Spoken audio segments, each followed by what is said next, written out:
sub T finally went live.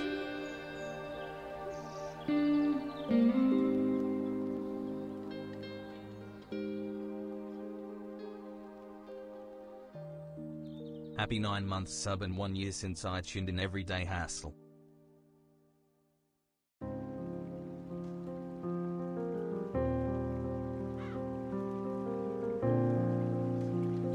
Months poggers dude.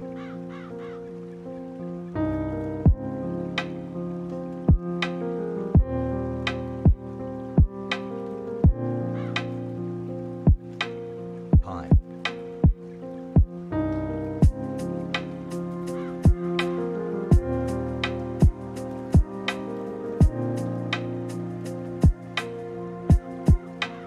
Happy Trans Day of Visibility.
PogU.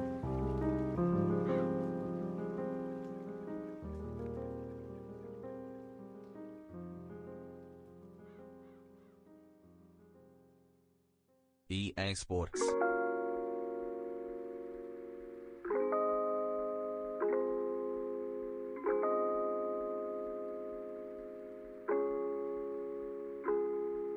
Happy Trans Day of Visibility from one trans peep to all of you, me I know hype.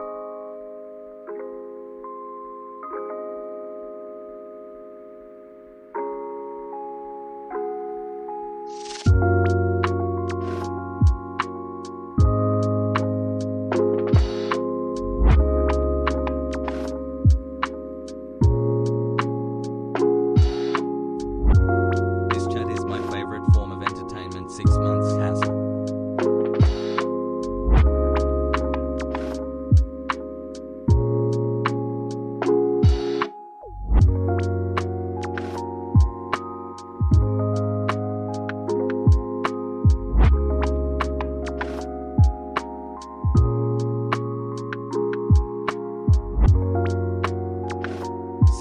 Chat, can I get it, poggers?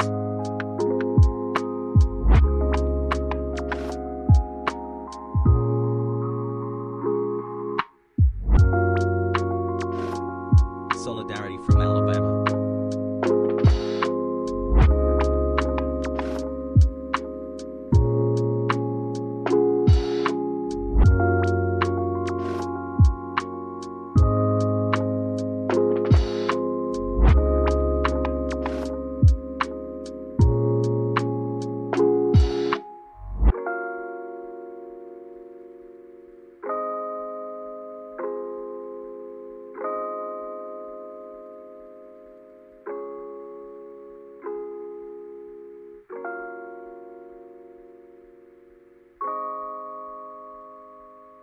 Transgender pride hassle.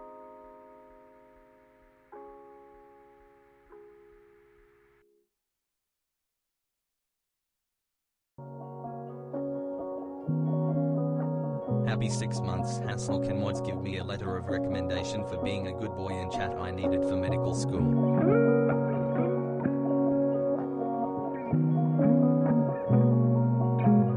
My Boeing stock boys.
What's going on, everybody?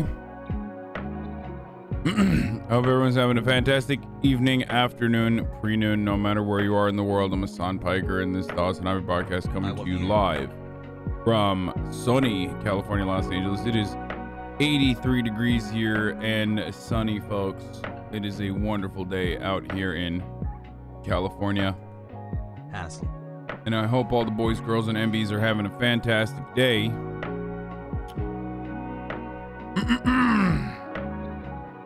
Folks, Wednesday, March 31st, last day of March. We are officially in the middle of spring. We are hitting spring, baby. It's done. Wednesday, March 31st, 2021, 12:30. Happy 4 months. Which means I'm late, and I apologize, and I will tell you why I'm late in a brief moment. Isn't an election year anymore. I just wish React and Yesterday, while I was streaming, I was feeling a little down. I don't know why. Felt like a little head cold, you know. Some of you guys picked up on it, and that kind of continued into today as well.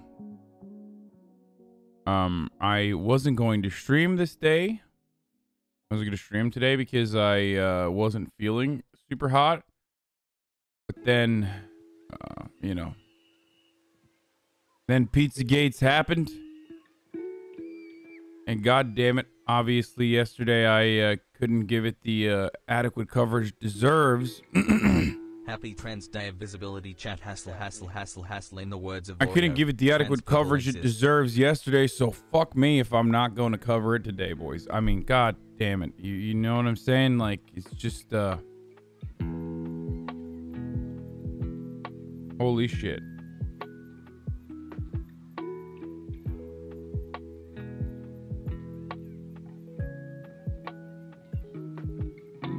I ended the stream early yesterday because my family was here. And we had dinner. Springtime. You planning on doing any Chauvin coverage, or is it too heavy today? I will look at the Chauvin coverage in a moment.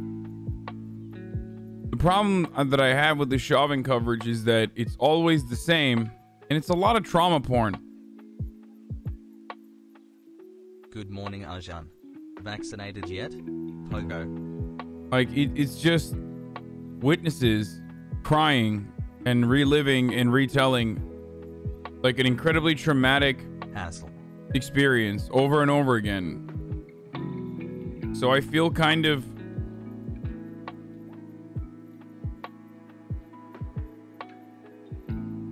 like, I know if I just look, let's be real. I mean, it's easy content for me, I guess. If I were to be like horrible and just think about it from that POV, I would just basically throw on the trial and sit back. Like, if I wanted to, I would just throw on the trial and sit back, offer commentary every now and again. But I don't want to do that because I feel like it's feel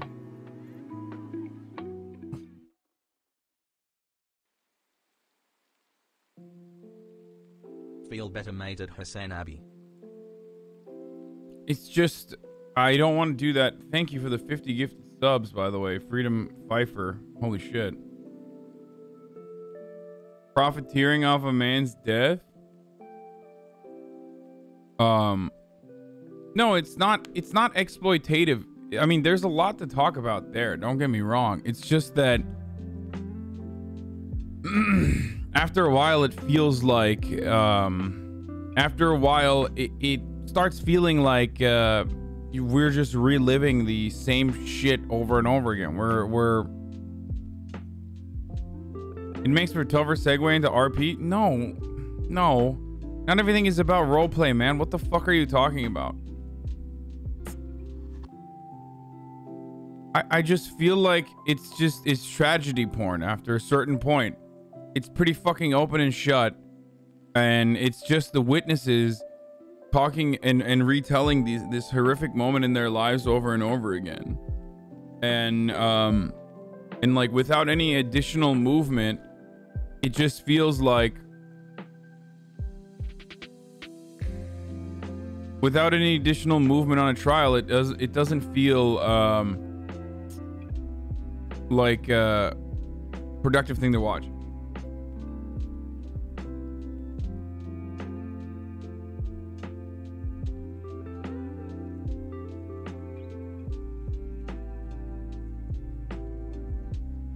Yeah, it's someone in the chat pointed out this, but it's perfect. It's exactly like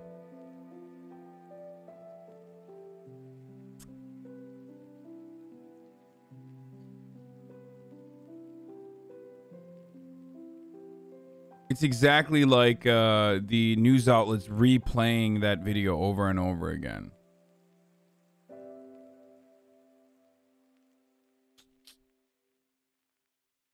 Anyway.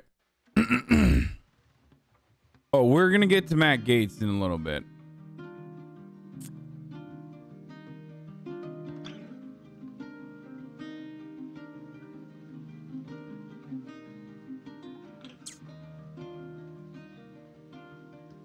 It's people reliving the trauma versus the other side telling them the trauma is artificial. Yeah.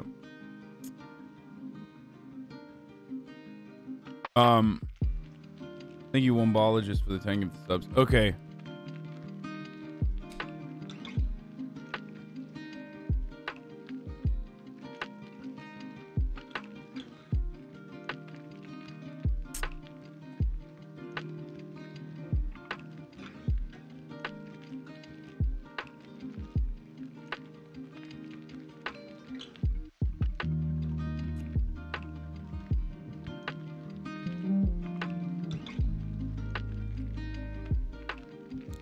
Bro, you look like shit. Call it a day and take a break, brother. Folks can live without you for a day. Thanks, man. You know what makes me feel really good? When someone tells me I look like shit, dude.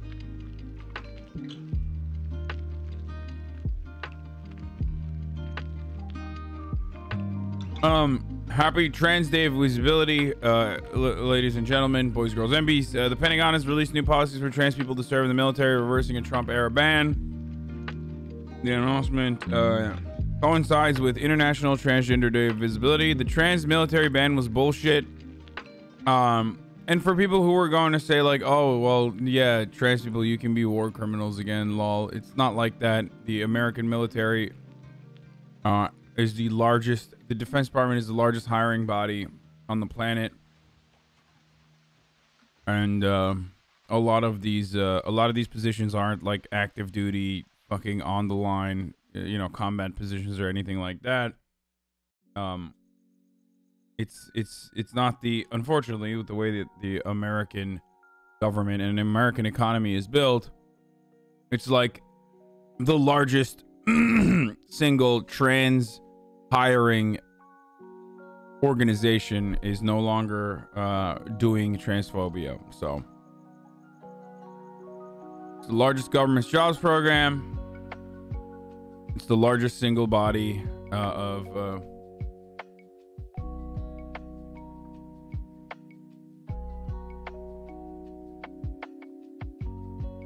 Biden could have done this on day one. He could have.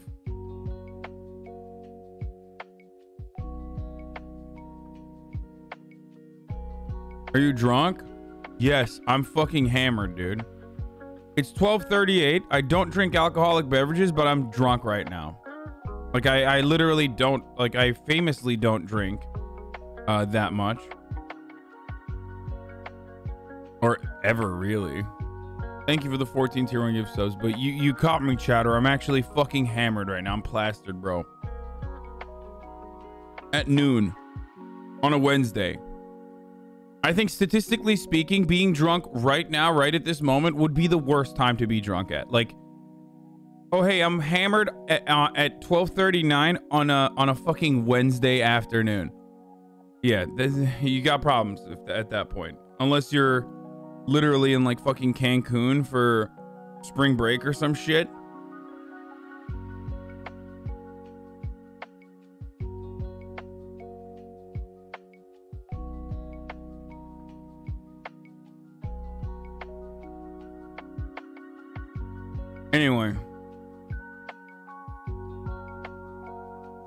Happy Trans Day visibility. Arkansas is officially the first state to ban healthcare for trans youth. Why are you so grumpy? I don't know.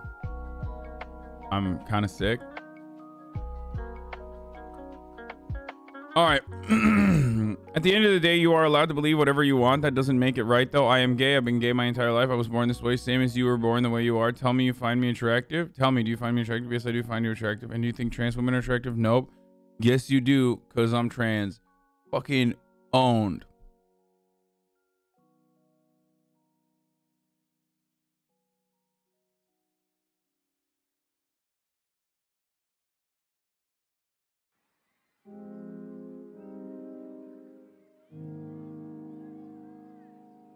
What is this, Nick Fuente?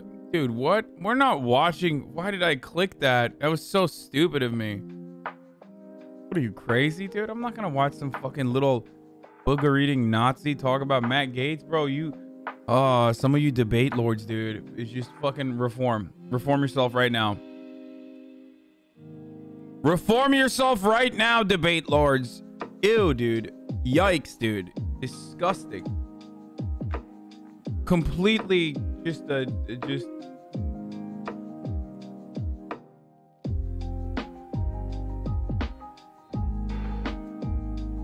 you, Ariel Khaleesi, for the 10 gifted subs. Hold on, I'm gonna before I forget, I gotta tweet out the daycare is open.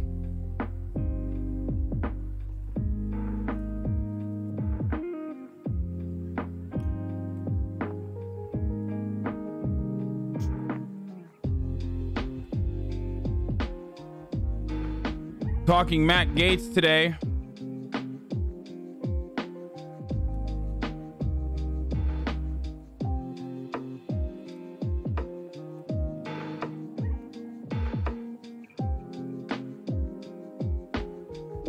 Twitch.tv/HasanAbi. Talking Matt Gaetz today. Hashtag PIZZA-GAETZ.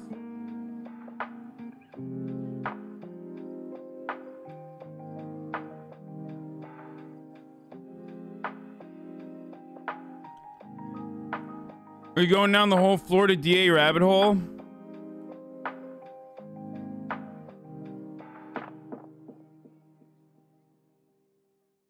I'm a reformed debate lord, and it takes surprisingly long to learn that better argument on the day does not equal the correct argument. Yes. Thank you for rating Garrick lately. He's awesome. Yeah, I love the nerds. I love the nerds. So, what is this? Hasan class consciousness and chill? I would never let a man spit in my mouth. I don't know why y'all keep saying, oh, spit in my mouth, spit in my mouth. That's fucking nasty. What? I fucked it up already. Hold on, you guys didn't even see this. What is this? I would never let a man spit in my mouth. I don't know why y'all keep saying, oh, spit in my mouth, spit in my mouth. That's fucking nasty.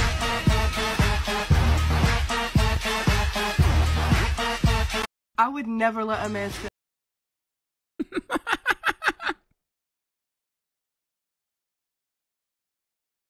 That's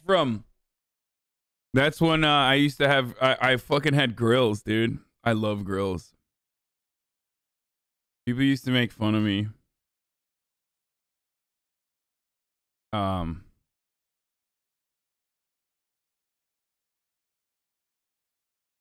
Well, not used to. Like, I still have them. I don't know where the fuck they are.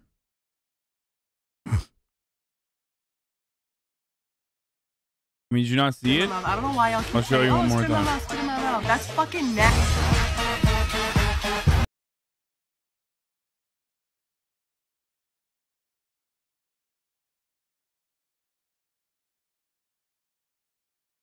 And a Larry David vanity chain. Dude, I used to have a lot more style. What the fuck happened to me, dude? That's white boy summer, boys.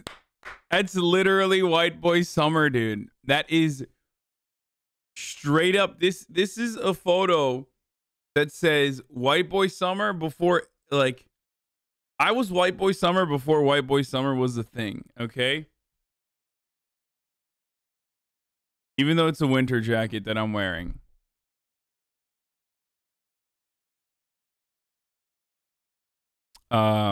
You've devolved into a t-shirt, Andy. I mean, I can't wear this shit while I'm streaming at home. Undergoing gamification results in -100 drip points. Oh yeah. You started streaming every day for 12 hours. Yeah, I know. Like, I mean, that's what happened last night too. But Steven Crowder was removed from YouTube's partnership program indefinitely. What? What? What? That's crazy. What's happening right now? My YouTube video on Steven Crowder got demonetized.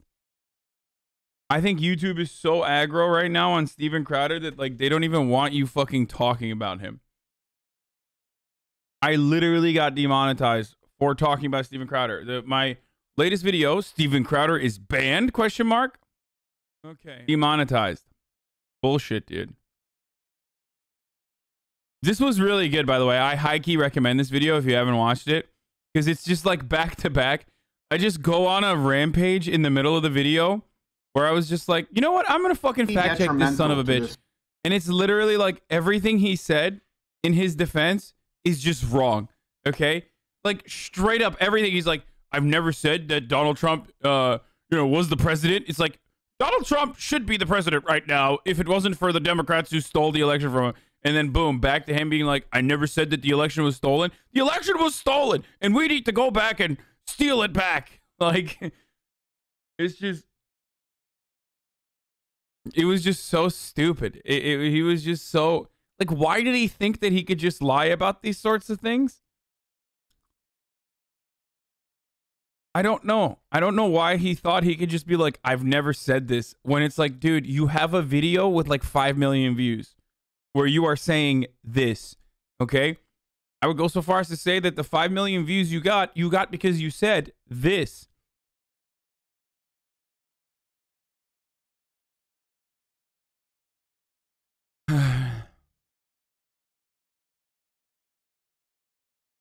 You got rolled? Carlisle,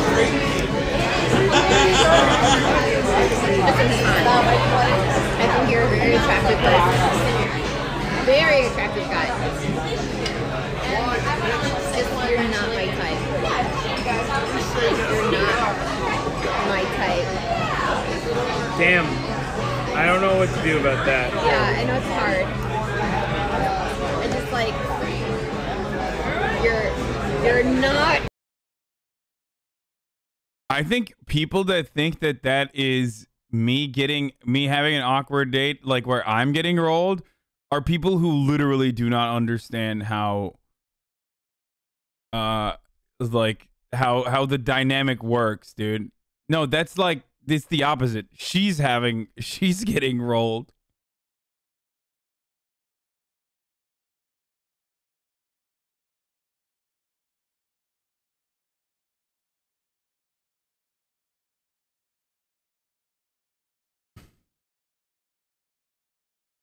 Okay, so we watched some of this while I was, cooking weed in the new ranch that we made in roleplay.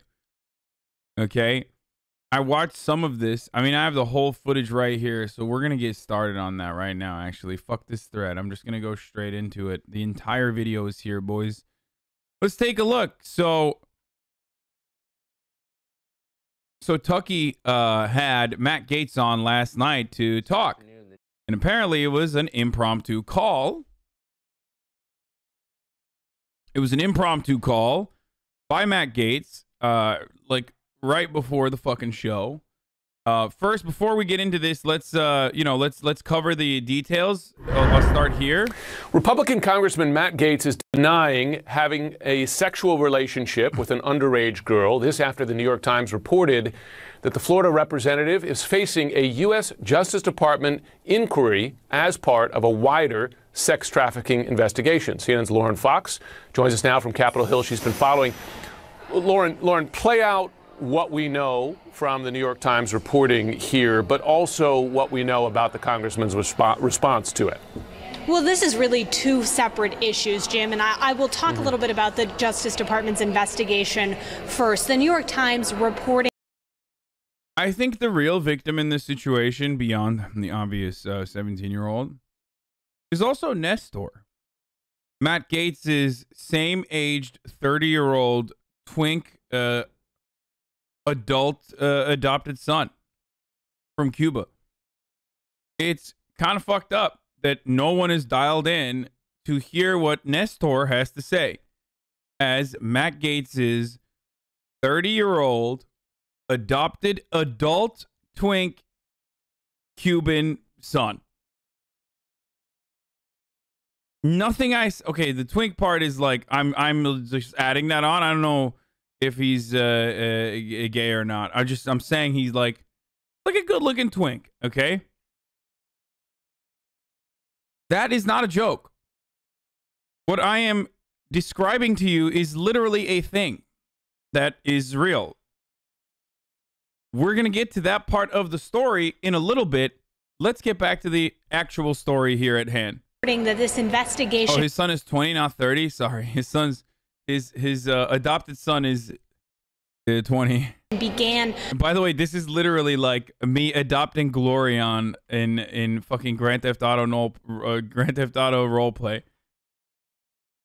During the Trump administration, when Bill Barr was still the Attorney General, and that Gaetz is not the target of this investigation, but the subject of it. And this is an important piece of it. This was part of a wider sex trafficking investigation into a former Florida lawmaker. Now, the question now is whether or not Gaetz was involved in a relationship with a 17-year-old woman and whether or not he traveled across state lines with her. That is what the DOJ investigators are looking at, according to the New York Times. Now, CNN has... Bro, he literally looks like a villain, dude. 17-year-old girl is the victim here. The alleged action is that Matt Gaetz may have bought and got a 17-year-old to do, like, you know, state travel so he could have sex with her. So, pretty fucked up. DOJ investigators. It's just like, for people who are going to say, like, oh, well, 17 is legal in some states, brother. Okay, well, not in Florida. And Matt Gaetz is 38 years old. So, you know, it's pretty fucking open and shut in that respect, libertarians. And lastly, if he made her fucking travel, then extra yikes on that front.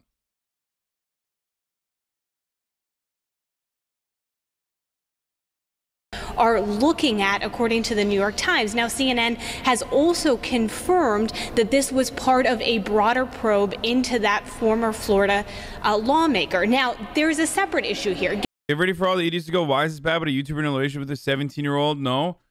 Because I literally asked, the first thing I asked when I found out about this, the story was like, what's going on? Is this like Matt Gaetz was 19 and she's 17 and people are making a fucking massive deal out of this? Like, those people should chill the fuck out?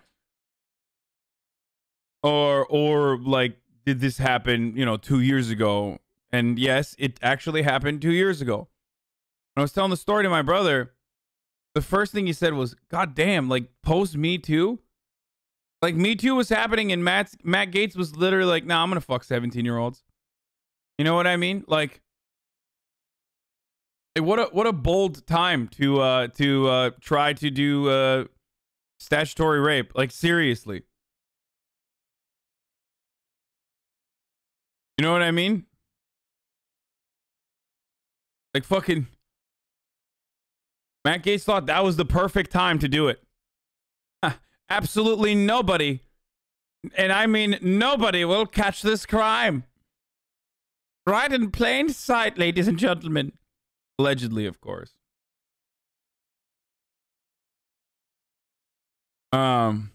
Let's keep going. Gaetz is denying these allegations very fervently. He is also saying that a former DOJ official was trying to target his family, extract money from them in an extortion scheme. He said that he and his father were so concerned about it, they went to the FBI, and that his father was willing to wear a wire in order to try to catch this person. In a Fox News interview last night, Gaetz actually named this person as David McGee. Now, David McGee released a statement to the Washington Post. CNN has also requested this statement, and I want to read it to you. McGee denying that he was involved in any way, saying, quote, "It is completely false. It is a blatant attempt to distract from the fact that he's under investigation for sex trafficking of minors. I have no connection with that case at all, other than one of 1,000 people who have heard the rumors." And Jim, just a reminder that Gaetz was a very close ally to President Trump up here on Capitol Hill. He was someone who stood by the president, whether it was something that the president was saying about the election being rigged, whether it was the first impeachment or the second. Gaetz has stood by the president at every turn. Again, important to note that this investigation started when President Trump was still in office. Jim? And to be clear, Gaetz's extortion claim is about information that the investigation was underway, not the origin of the investigation itself. That's exactly right, Jim. Understood. And of course, Bill Barr was leading the Justice Department at the time it was opened. Lauren Fox on Capitol Hill, thanks very much. Joining us now is one of the Times reporters who broke this story, Justice Department reporter Katie Benner. Katie, thanks so much for being here. So what exactly... Holy shit, I know her. I didn't realize she's the one who fucking broke it. What the fuck? Was the Department of Justice, again, President Trump's Department of Justice, looking into with Matt Gaetz? Sure. Well, what we saw last year is the Justice Department in the Central District of Florida, not Matt Gaetz's district, Central District of Florida, was looking into one of his friends, a local official who was accused of several things, including... Chad, you come in here to wait just to fucking say hasMods?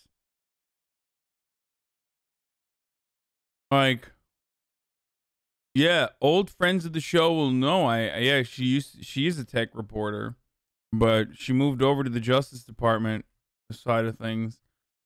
I think a lot of people just wait. They're like, all right, wrote my daily hasMods on a place that it seems stupid at. Gonna get out of here now. All right, I'm gonna head out. Did my job today. Clocked in, boys. Put my hasMods out there. I'm gonna go. Like, oh fuck. All right, we got it. All right, fuck. I didn't even say anything. I just said that I've known her for a couple of years. She used to be a tech reporter. Where did she go to the New York Times from? I remember.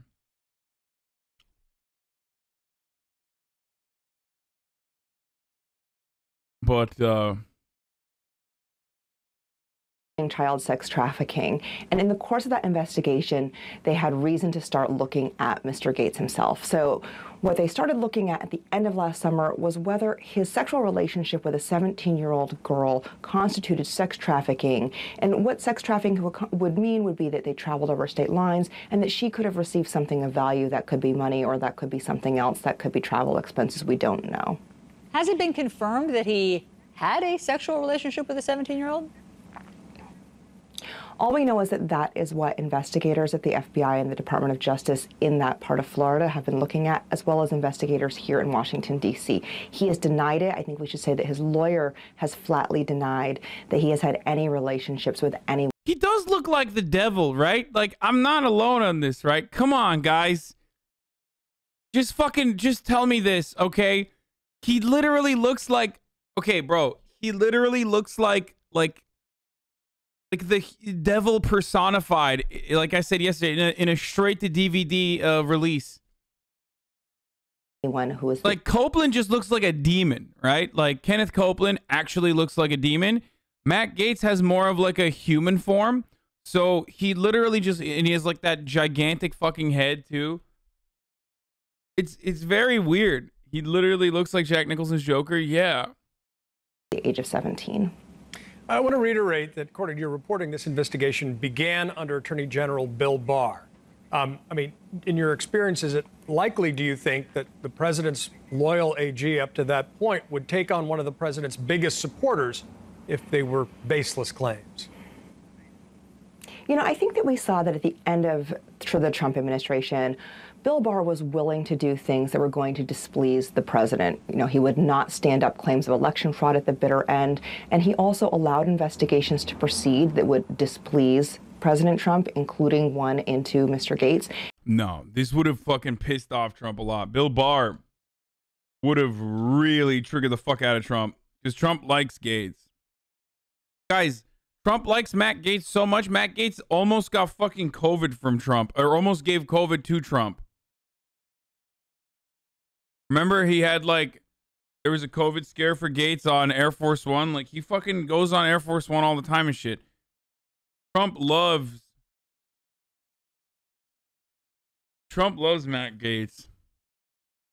And he also did not disclose investigations that would have made Trump very happy, such as the investigation into Biden's son. So we do have to give Barr, you know, credit for acting in exactly the way we'd want an attorney general to act. And also the fact that this opened up under AG Barr is really important when you look at the claims that Gaetz is making about extortion. I'm not saying that somebody is not trying to extort his family over knowledge of this investigation, but he's trying to cast it as a way to say that this is an investigation begun simply to extort him, which would imply that Attorney General Barr began an investigation so that months later somebody... Yeah, so that's the dumbest part about it. Like, you can't get extorted if you haven't done something, right? So an extortion take comes along with an admission. It's like a tacit admission that you literally fucking did the thing. And the thing is you fucking a 17-year-old. So you're like, oh, I'm getting fucking extorted for fucking a 17-year-old by the, like, oh shit, I meant, fuck, I didn't do that. Like, you know what I mean?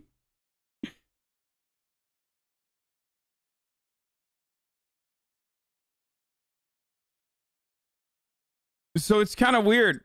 In the words of Among Us, kind of like a self-report. Anyway, it is top of the hour every hour. It's time for a 6-second ad break. So, you know, that's something we're gonna do right now, boys. This 6-second ad break coming to you right now. If you no longer want to see the ads, all you need to do is subscribe, ladies and gentlemen. You can do it for $5 or for free with a Twitch Prime by connecting your Amazon Prime account to your Twitch account. I said the word. I said Among Us, and I said sus. Sussy! When the imposter is sus, folks. Here's the ad now. This chat's always a goddamn mess.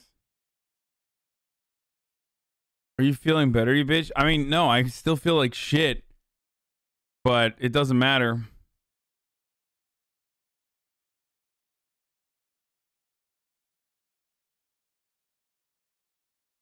Matt Gaetz looks like a plastic surgeon from Escape from LA.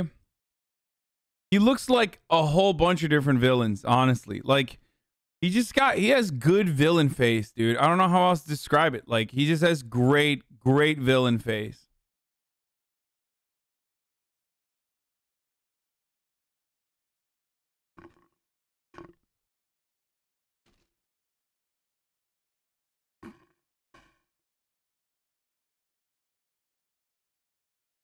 I mean, can't you get extorted because people are like, we're gonna leak false info about you, or is that blackmailing? What's the difference? And that, I mean, that would be just lying. I don't know.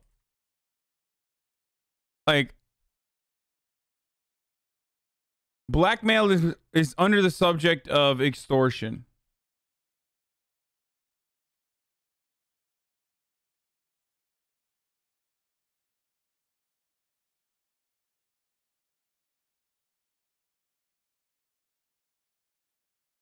HasanAbi's Clip Chimp, thank you for the 10 gifted subs.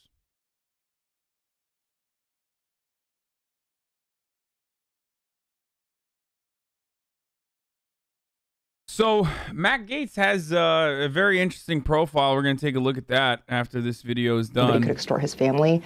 I don't think that that is why AG Barr would say that he began the investigation. That's I also clarified. thought it was curious that Matt Gaetz made a point on television last night of being very specific. I never traveled with a 17-year-old. By the way, everyone caught that. The way that he said that last night on Tucker Carlson was so stupid. Literally, I was playing role play. And I fucking watched the clip for like 3 seconds. I was like, that's really weird the way he said that. I never traveled with that 17-year-old woman. You can check my records. I never traveled with her. Like, okay, so you bought her tickets to fly her out somewhere, which is the accusation. That's demonstrably false. I don't travel with a 17-year-old. Obviously, the accusations are much worse than just going on a road trip with a 17-year-old. He also last night on Fox TV seemed to believe that Tucker Carlson, one of the hosts, could be an alibi of some kind, but that didn't go that well. Here's that moment. I can say that actually you and I went to dinner about 2 years ago. Your wife was there, and I brought a friend of mine. You'll remember her. And she was actually threatened by the FBI. I'm just troubled that the lack of any sort of legitimate... I was like, motherfucker, I'm going to run for president one day. Like, what do you think this is? I want to eliminate you from the competition pool right now. You're gonna bring my wife into this, dude? Listen, I know you're white, but you ain't that white, brother. I'm not going to defend you to that degree. Investigation into me would then convert into this extortion attempt. I don't remember the woman you're speaking of or the context at all, honestly, but... Katie, do you understand what he was speaking of or the context last night? I'm as confused as Tucker Carlson was about the dinner he speaks of and how that's relevant to this investigation, or if he's trying to imply that the person who had dinner with is the woman in question in the investigation. I think it's interesting what you brought up about his denials of travel. Now, his lawyer has sent a blanket denial saying he's had no sexual relationship with. That's got to be painful. Wait, I want to run that again. I want to see his face when Tucker said that. I missed it. Speaking of or the context at all, honestly, but... Katie, do you understand? Fuck, okay, we're going to watch that later, but... We're going to watch that later. My God, dude. Tucker just fucking rolled him, dude.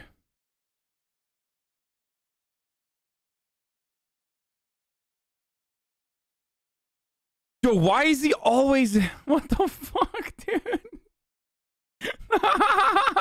What is this? What is happening, dude? He has so many weird tweets, dude. Deal. I want a Gaetz gate. Well, you got it, brother. If there's ever a scandal about me, please call it elongate. Matt Gaetz said this like fucking 6 days ago. Oh, yeah, I know. Tucker Carlson is pissed off. Yeah. Tucker Carlson was angered after Matt Gaetz attempted to rope him into the scandal during their bizarre Tuesday night interview, told it pissed him off, per source. Yes. He was, I told you guys already, he was not prepared. Didn't know what was really going on in this interview.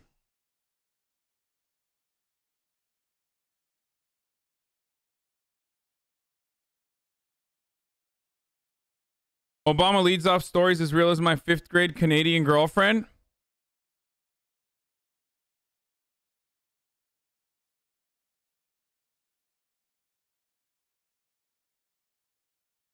Dude, this has got to be a joke, right?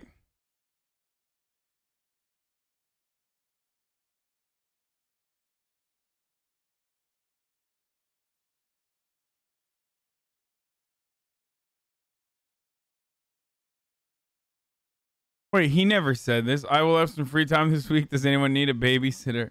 That's not even real. That's fucking fake. But, yeah, that's funny as fuck. That's not real. Oh, dude. What the fuck is this, though, dude? Like, Matt Gaetz was just... Back in, like, 2014, Matt Gaetz was, like, basically just saying, I like doing statutory rape in the form of tweets, okay? He literally was just like constantly. He's like, oh, I love going to high schools. kicking it and kicking it at the cool table at Destin Middle School. Good lunch table at Pace High School today. I want a Gaetz gate. There's no age that you can't be sexy. I say we change Florida's welcome sign to this.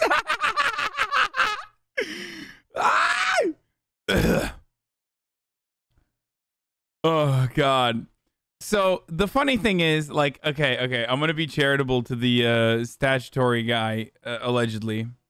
Okay, I'm gonna be charitable to him. Obviously, like, this is normal shit. This is what fucking politicians do, shit like that. And this is just him being an idiot. And this is just him saying, like, you know, old people in Florida, I think. Actually, this one's the most sus out of all of them. Where's the other ones? Hold on. Oh, this one is just him just talking about fucking how, you know, you lie about having a girlfriend, but she's in a different school when you're younger. Like, that's what he's saying. It's a meme. It's a meme. It's still kind of... It's still pretty funny to make fun of him for all of this shit that he's done and said.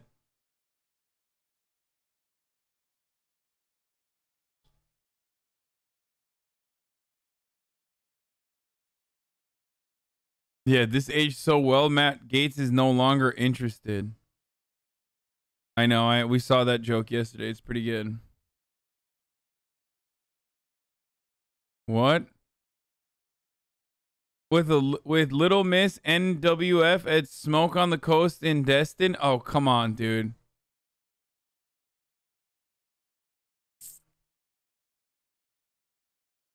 Yo, what's with the obsession that fucking weirdos have with, like, child pageants? It's like a very conservative thing. Conservatives be like, we gotta ban cuties, and then they're like, oh, I fucking love child pageants. It's so weird.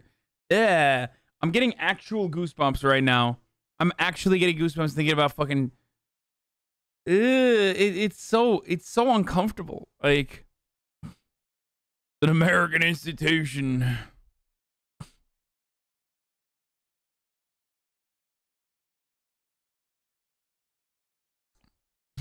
Hard to give them the benefit of the doubt with this. Oh yeah, yes, I know. We're going to talk about his defense of the anti-human trafficking bill.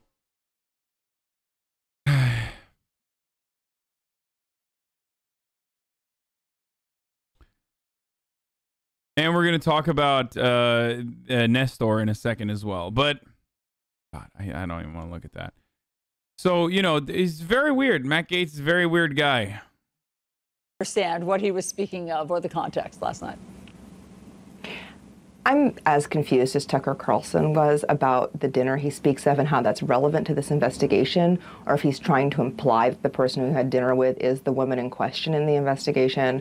I think it's interesting what you brought up about his denials of travel. Now, his lawyer has sent a blanket denial saying he's had no sexual relationship with a 17-year-old girl, which is fine. You look at what Mr. Gaetz is saying, it is the interstate travel piece that would make this a federal crime. Of course, you know, having sex with a minor is a state crime, but interstate travel then makes this something that would be something a federal investigator could look at. We should say that, that Congressman Gaetz, as part of his playing offense in the face of these allegations, named a former Justice Department lawyer and accused him of extorting him. His name is David McGee. He gave a statement to the Washington Post definitively pushing back against those allegations. Here's what he said. It's completely false. It's a blatant attempt to distract from the fact that he's under investigation for sex trafficking of minors. I have no connection with that case at all, other than one of 1,000 people who have heard the rumors. So I think that's important to level set as well. Absolutely. And keep in mind, Mr. McGee has not worked at the Justice Department for decades. And he also did not work in the district in which this investigation is being conducted. So he was an attorney in the Northern District of Florida. If you look at court documents, you can see that since leaving the Justice Department, he has been a prolific defense lawyer. However, the investigation itself is being conducted in the Central District of Florida. It just gets curiouser Bro, and what the curiouser. fuck? Frank. Oh, come on, dude. What is going on, dude?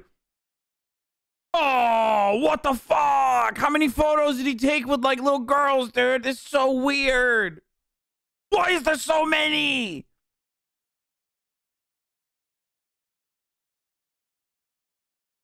Okay, okay, at first I thought... Oh, at first I thought it's like a coincidence, but fuck me, this is a lot, dude. This is a lot of fucking photos with look. It's a little weird, right? Like, am I alone in this? It's kind of weird.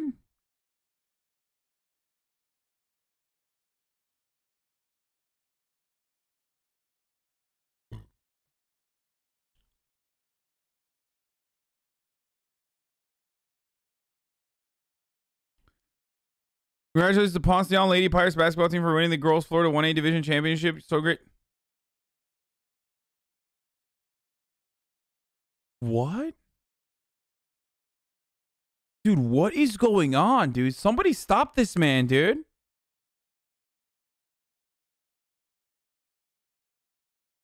That's 2 days ago, man. Yo, what's happening, dude? Is this normal? Like, is it normal for a congressperson to, like, nearly exclusively just go to, like, girls event? Maybe he does care about female high school athletes. Oh my god. Oh my god. I was right, dude.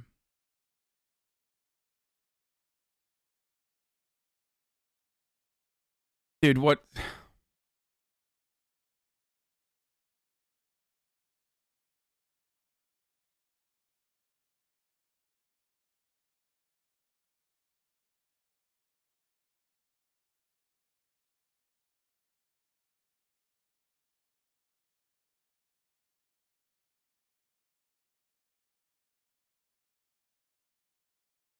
Dude, what the fuck, dude?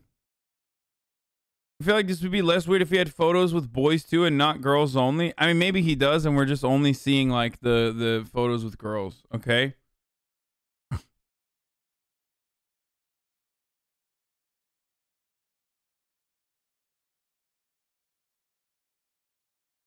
What is happening?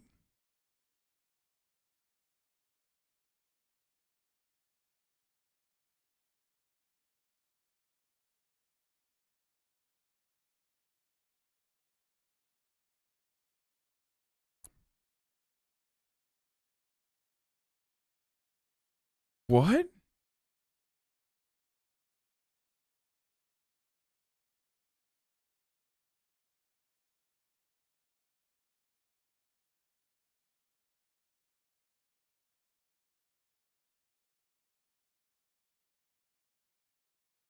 It's just so weird. Does he go to parks and take photos with children? Like, what's happening?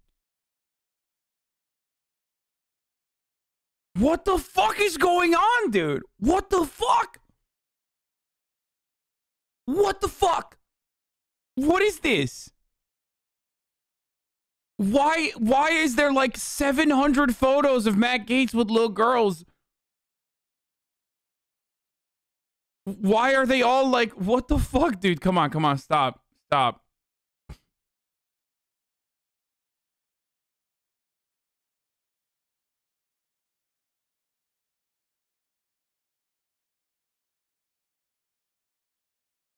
Okay.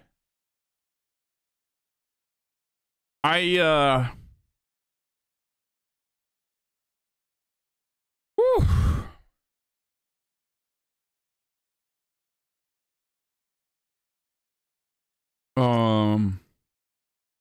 Yeah, you know it's this weird, it's a bad situation when motherfuckers are like, come on, tell me just there's like young boys too in there.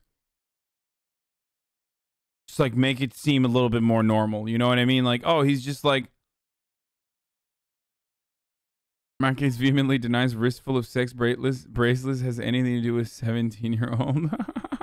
Jesus Christ. Oh, God.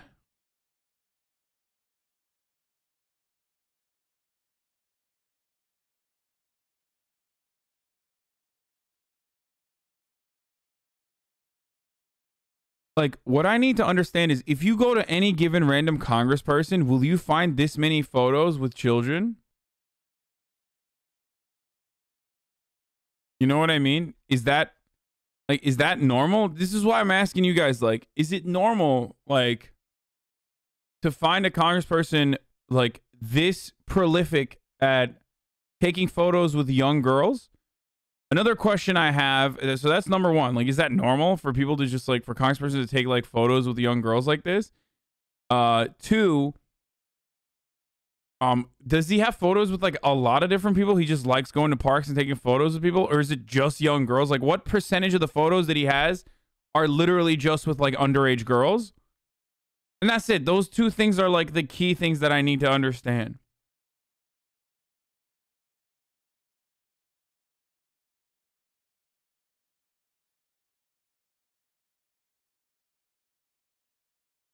This is worded extremely threateningly. Time to visit some 6th graders at Shoal River Middle School. Stop. Okay, dude. Okay.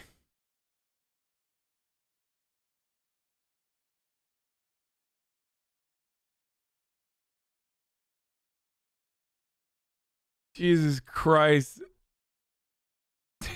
Okay, stop.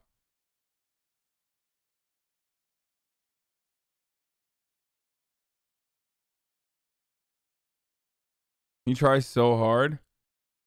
Call Jerry Nadler. We need a hearing on this. Hashtag freed Britney.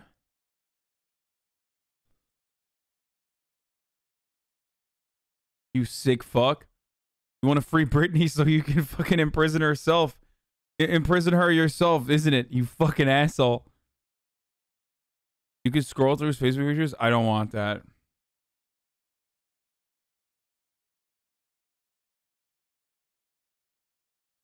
I think if I saw like Bernie Sanders with young like boys and girls like that, I just wouldn't feel the same way. I don't know why. I mean, I do know why. It's because he's literally under investigation for fucking a 17-year-old. So that's why I feel doubly weirded out by Matt Gaetz, and also because he just straight up looks like a villain.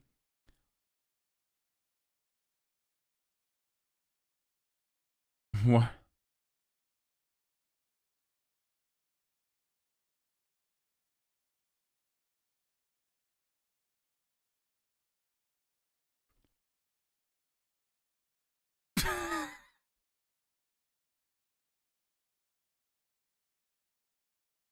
So what basically happened yesterday was, okay, there's some boys here, finally. Enjoy my time at the students at Pensacola Christian Academy. Have fun on your trip to D.C.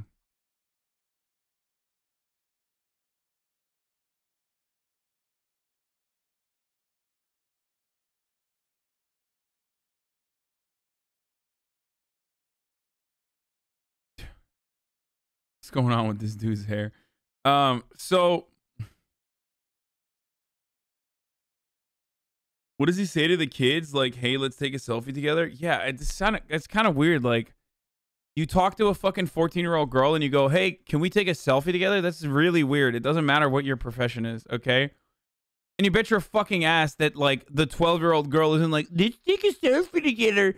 I want to show all my friends at Roblox that I took a photo with Matt Gaetz, Representative Trump supporter Matt Gaetz. You know what I mean? So, like, poggers, I love Roblox.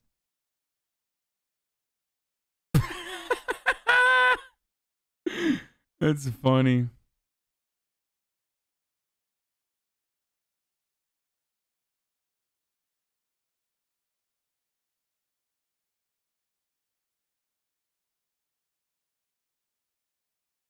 I've never had someone who looks so much like me criticize my looks. I mean, this Colin Jost does not look like fucking Matt Gaetz. Let's be real. 14-year-olds do 100% do that. Wait, really? Why the fuck would a 14-year-old give a shit about Matt Gaetz, dude? Last one since there is a boy. Wait, what happened?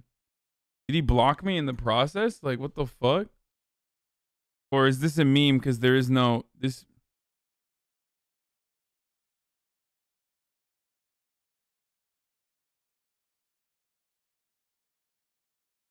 No, the photo is taken down.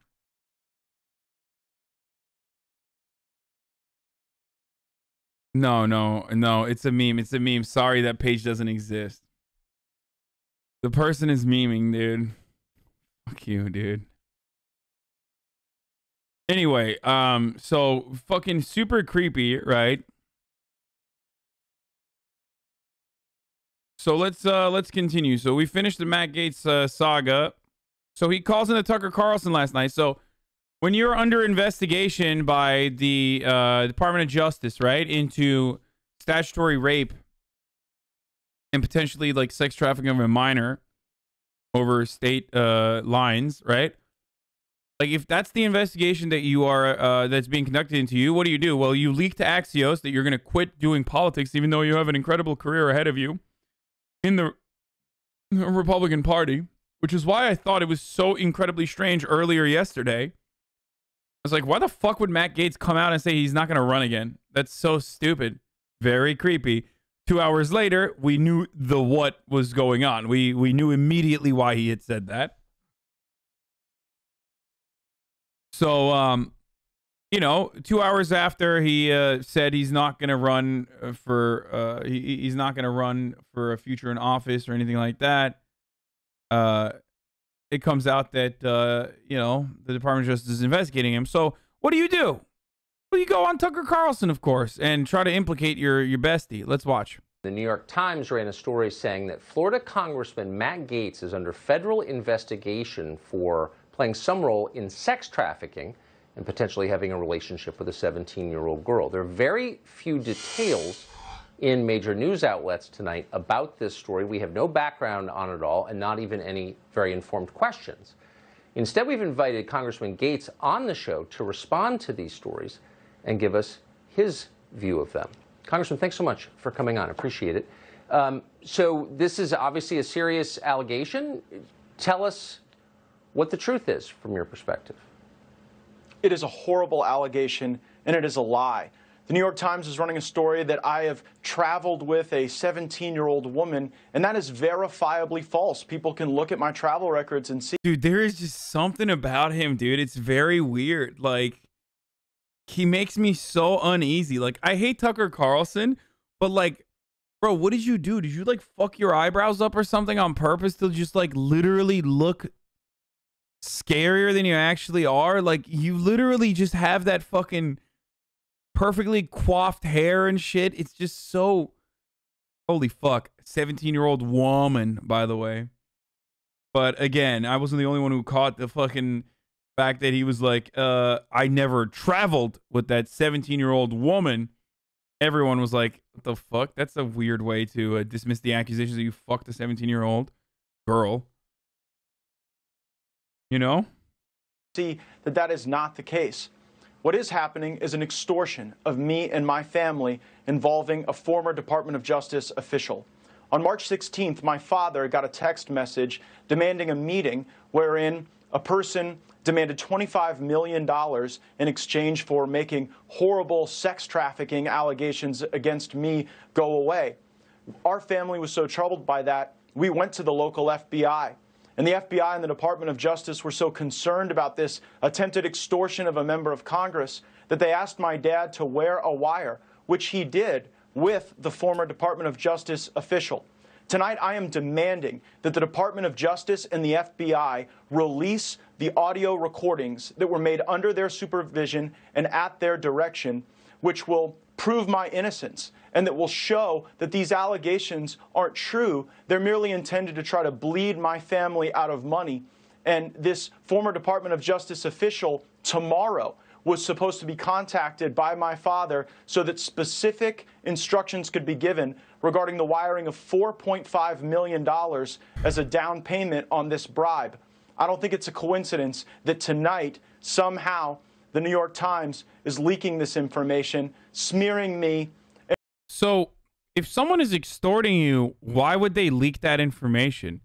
The entire purpose of, like, extortion is that they hold that over your head and then they get the money. So why would they fuck themselves over? Like, I guess these guys are simultaneously the best extorters on the planet because they are able to like catch you in fucking 4K doing something that you didn't even do, but they make it seem like it's you know, there's enough evidence to make it seem like you certainly did. Otherwise, the extortion wouldn't work. Like, here's why extortion doesn't work. If you're Matt Gaetz and you've never fucked a 17-year-old and someone says, hey, Matt Gaetz, you fucked a 17-year-old. We caught you in 4K. You say, no, I didn't. Shut the fuck up. And you move on. And then there's no extortion. But if you're Matt Gaetz and the extorters are so good that they like literally make it seem like you actually did fuck a 17-year-old when you hadn't fucked a 17-year-old, then why would they fucking fumble the bag on the finish line? Like, why would they just fumble right as they're about to successfully extort you? That doesn't make any fucking sense. So what's going on here? You know what I mean? It's a little fucking weird that this is his robust defense strategy, which is the extorters are very good and they made a fake story up, but also simultaneously we were going to pay them to shut up, but also then they leaked it before we could pay them.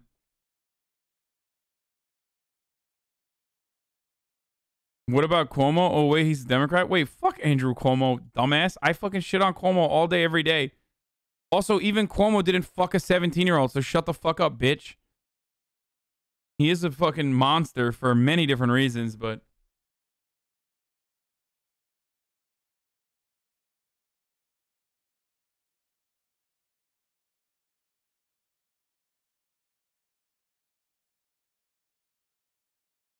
and ruining the investigation that would likely result in one of the former colleagues of the current DOJ being brought to justice for trying to extort me and my family.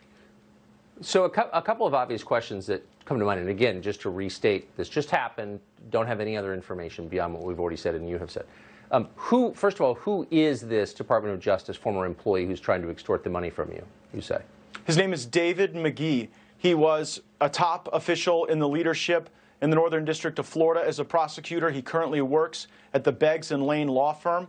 As a matter of fact, one of the recordings that was made at the FBI and Department of Justice request occurred at that law firm, and the money that was supposed to be paid today that would have shown even more evidence of David McGee's work in this extortion scheme, that was foiled by the New York Times story, and I believe that's why this horrible information and these terrible allegations have been used this evening. So you're, and I'll get to the investigation in a sec, but you're saying that David McGee was motivated by greed. He was trying to extort money from your family. That's his motivation, you're saying? I know that there was a demand for money in exchange for a commitment that he could make this investigation go away along with his co-conspirators. They even claimed to have specific connections inside the Biden White House. Now, I don't know if that's true. They were promising that Joe Biden would pardon me. Obviously, I don't need a pardon. I'm not seeking a pardon. I have not done anything improper or wrong. What? There's no way, dude. What the fuck? Wait, so David McGee catches wind that there's an investigation going on into Matt Gaetz, and then like, it just, this story doesn't make any sense. So the originators of the investigation have to be investigating on a falsehood, right? Like, you have to... What, this is David McGee? Does this guy look like he's trying to extort Matt's dad for $25 million? I mean, he looks pretty fucking evil for the most part, but... He's a lead attorney for the United States Department of Justice Organized Crime Task Force. He has an extensive experience in complex litigation in both civil and criminal area and courts. I mean, he's probably paid as fuck, to be honest, but...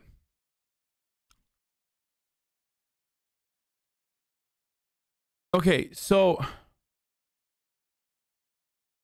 Representative Matt Gaetz faces Justice Department investigation over alleged relationship with a teen girl. So here's what doesn't matter. Here's what doesn't make sense. Okay, like, there's a lot that doesn't make sense. But one of the weirdest parts about this fucking story is, like, it kind of doesn't mention the Department of Justice investigation being conducted at the moment, being conducted on falsehoods. Like, at no point does he say, like, I mean, he kind of briefly alludes to it, but just moves on from whether or not the origination of this entire conversation, which is the DOJ investigation into him fucking a 17-year-old, is a completely fake investigation.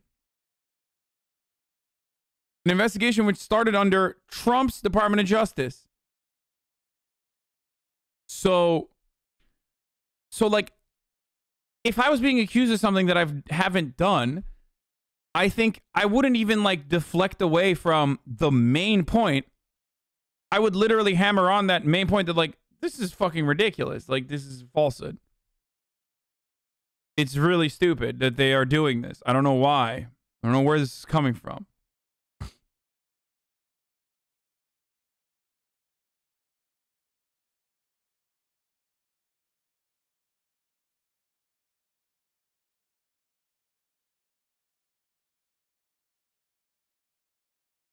What? Future billionaire brother-in-law? I mean, that doesn't mean anything. This is just some fucking cosplay guy. Who gives a shit? Now that Greenberg faces 33 counts and... Okay, so this guy... So this is a very suspicious dude, okay? I'm going to show you guys something. So, here. So, Matt Gaetz' connection with, like... that's not just cosplay guy. That's Palmer Lucky. I don't know who that is. Do you have a lisp? No, I do not have a lisp. But it's the fucking microphone that makes it seem like I have a lisp sometimes.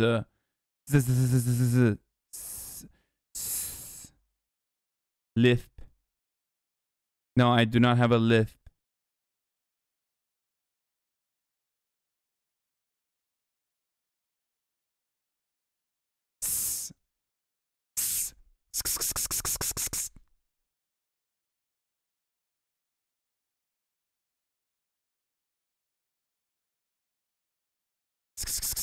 Okay, let's keep going. So, it's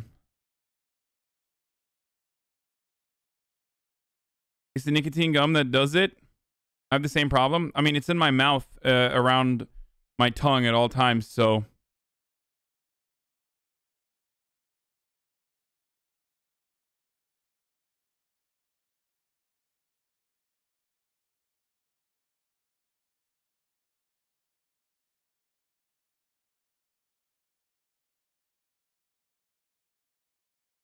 Okay.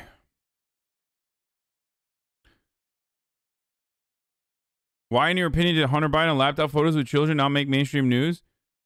Because the only children in the laptop were his relatives, you fucking weirdo. That's why.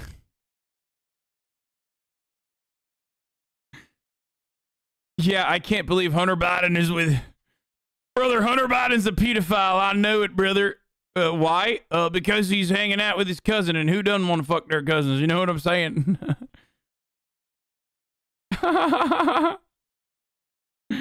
Meanwhile, Matt Gaetz is an honest American, brother. He just, you know. No, we're not going to go to the Biden infrastructure bill speech, okay? Do you want to fall asleep right now? Is that what you want? The Biden infrastructure bill is really good. It's really good. It's like minimum $2 trillion infrastructure package. I am super fond of it. Okay? I'm very excited for it. I'm just not going to watch a fucking speech as he falls asleep while I'm in the middle of this story. So, Matt Gaetz and Joel Greenberg on the same day that, or I guess like not on the same day, but here, just watch. Joel Greenberg is facing sex trafficking charges related to a girl between the ages of 14 and 17. Yo, what's going on in Florida, bro? You know how like Russia's entire economy revolves around dash cam footage and doing crocodile?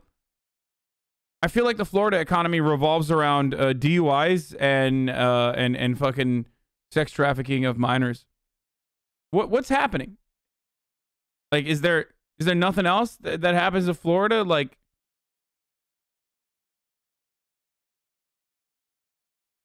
what the fuck is happening in Florida, dude?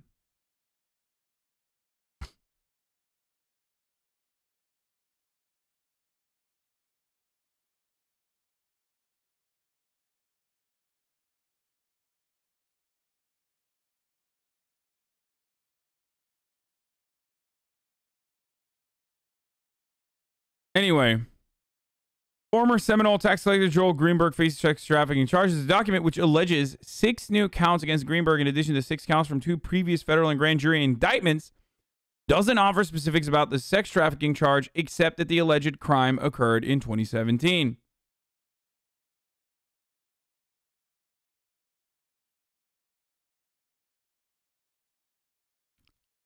There was a sex trafficking charge that occurred in 2017. Here is, 2017 is a big year. We don't know exactly what point in 2017 did he do to the sex trafficking, but here is Joel Greenberg hanging out with Matt Gaetz and Roger Stone. Roger Stone.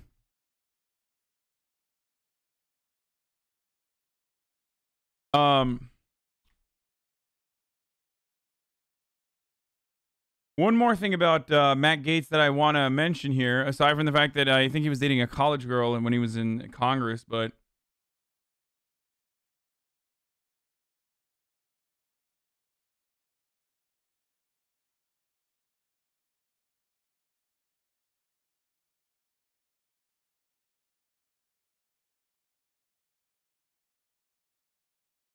the reason why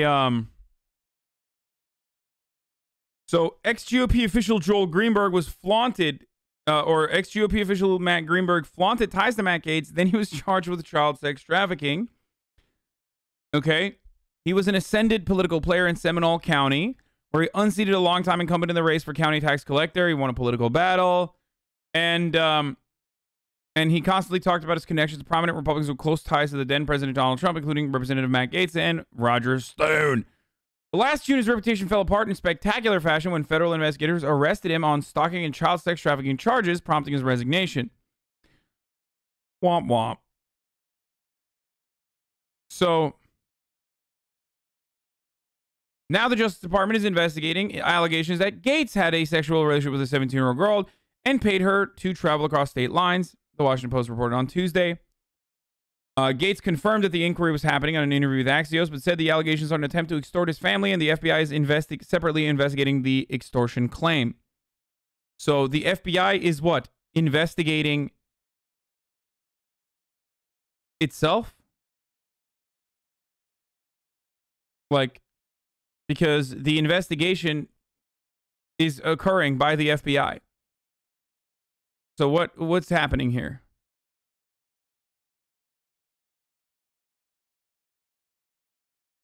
It's unclear exactly how Greenberg's criminal case is connected to the Gaetz investigation. Greenberg's lawyers did not immediately respond to the questions from the Post, but it's clear that these 2 men who posed for a photo together outside the White House in 2019, and another photo, by the way, this, like, they have been around for a while. Okay, they've been homies for some time now. One, they hung out back in 2017 when he was originally popped. Wait, hold on. Actually, I want to.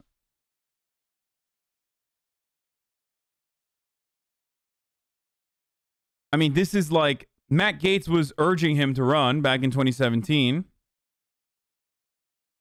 And they hung out all the way up in 2019 as well.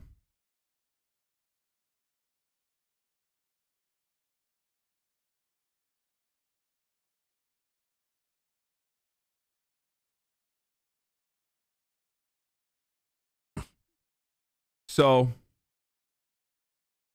that's in 2017 when they're hanging out. That's in 2019 when they're hanging out. They're buds. Okay. Greenberg's entire stint in office was tumultuous, both high-profile political battles and repeated scandals marring his tenure in Seminole County in Central Florida near Orlando. He is an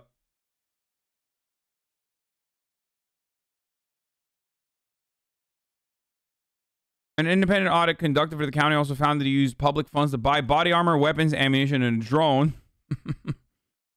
He also purchased a $90,000 server room to benefit a cryptocurrency company he created. Oh my God, dude. Libertarians, dude. Dude, this is literally why I say just fucking build a wall around Florida, okay? I'm sorry. But, like, we literally need to keep these people inside Florida, okay? Like...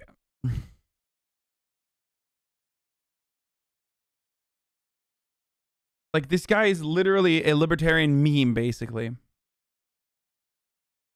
Those servers overloaded a circuit breaker inside a county building, sparking a fire that caused $6,700 in damages that weren't covered by insurance, the audit said.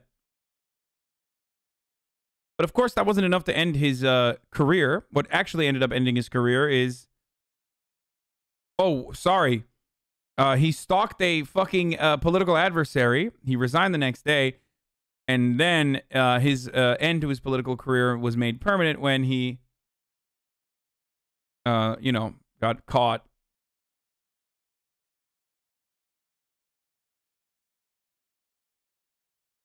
Well, actually, no. 2017 wasn't.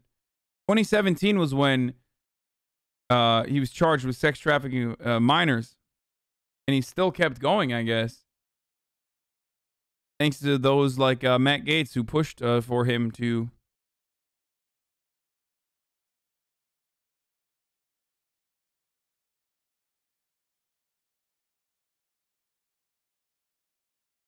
The federal investigator said Greenberg had posed a very concerned student in anonymous letters sent to the school where the political rival worked as a teacher. The letters accused the teacher of having inappropriate sexual contact with the student. Oh, come on. The tax collector also created imposter Facebook and Twitter accounts made it look like they belonged to the teacher and wrote posts that portrayed his adversary as a segregationist and in favor of white supremacy. In August, federal investigators added charges that Greenberg had used his government position to commit identity theft and accused him of sex trafficking a child. Investigators said they found several fake IDs inside of Greenberg's home and accused tax collectors of improperly accessing a state database to access personal information of people he was in sugar daddy relationship with, including a minor victim between the ages of 14 and 17. Greenberg allegedly made fake IDs to help facilitate his efforts to engage in commercial sex acts, according to the indictment. Whew. He allegedly used his wife's Snapchat account to track her location and showed up in his mother-in-law's home uninvited around 5 a.m. His mother-in-law called the police and Greenberg was arrested in Seminole County. Real fucking freak, dude. Real. I mean, this is a Florida man. This is a red-blooded Florida man, brother. That's it is what it is, yeah, you know. So let's get back to the fucking Matt Gaetz defense now. Now that you know a little bit more about the people that the company that he keeps and what he is being accused of. No, I'm not gonna watch fucking Nick Fuentes' take on this because I'm not a fucking idiot. But what I am troubled by is the real motivation for all of this. You know, just tonight, Ted Lieu, a Democrat, is calling on me to be removed from the House Judiciary Committee. And I believe we are in an era of our politics now, Tucker, where people are smeared to try to take them out of the conversation. I'm not the only person on screen right now who's been falsely accused of a terrible sex act. You were accused of something that you did not do, and so you know what this feels like. You know the pain it can bring to you. Oh, that's really bad. Oh, my God. Oh, it's so bad, dude. That's like, if I'm Tucker Carlson at that moment, I'm like, why the fuck are you still on my show? You gotta pull the plug, dude. It's like, motherfucker, I wasn't being investigated by the FBI. What the fuck? I'd be so pissed. I'd be like, why are you comparing your situation to mine, bro? What the fuck? We are not the same right now. Tucker, you are just like me. You and I, we are one and the same, Tucker. We also both have been investigated by the FBI for sex acts against minors. To your family, and you know how it just puts people on defense when you're accused of something so salacious and awful, but it did not happen. It is not true.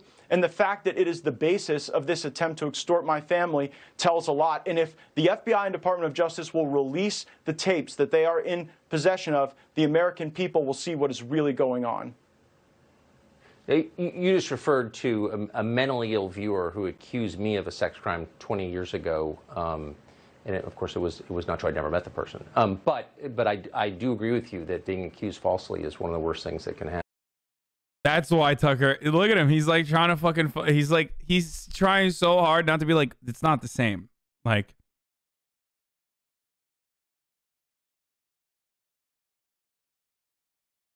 he's like, it's not the same. You cannot make this comparison. It is not the same. And you do see it a lot. Let's go back to the investigation. You say that it was or is underway. There was an investigation. What is the basis of that investigation? What is the allegation? That's really not very clear from these news stories. Yeah, again, I only know what I've read in the New York Times. I can say that actually you and I went to dinner about 2 years ago. Your wife was there, and I brought a friend of mine. Bro, he is not done. He's like, well, you know, you and I are just the same. You and I went to dinner, and I brought my 17-year-old girlfriend to the dinner. Come on, Tucker. Just say it. Yes, say yes, Tucker. Come on. You'll remember her. And she was actually threatened by the FBI, told that if she wouldn't cop to the fact that somehow I was involved in some pay-for-play scheme, that she could face trouble. And so I do believe that there are people at the Department of Justice who are trying to smear me, you know. Yeah, dude. Yeah. The hyper-reactionary Department of Justice that was under the command of the fucking Bill Barr was setting Matt Gaetz up for failure, dude. Yeah. It seems like a legitimate thing. Providing for flights and hotel rooms for people that you're dating who are of legal age is not a crime.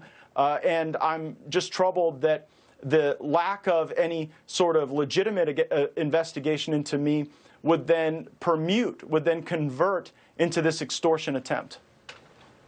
I don't remember the woman you're speaking of or the context at all, honestly. But I would like to know who. So they're saying there is a 17-year-old girl who you had a relationship. Oh, God. Tucker's like, fuck you, dude. Fuck you, dude. Why did I have this motherfucker on the show, dude? With. Is that true? And who are they? Who is this girl?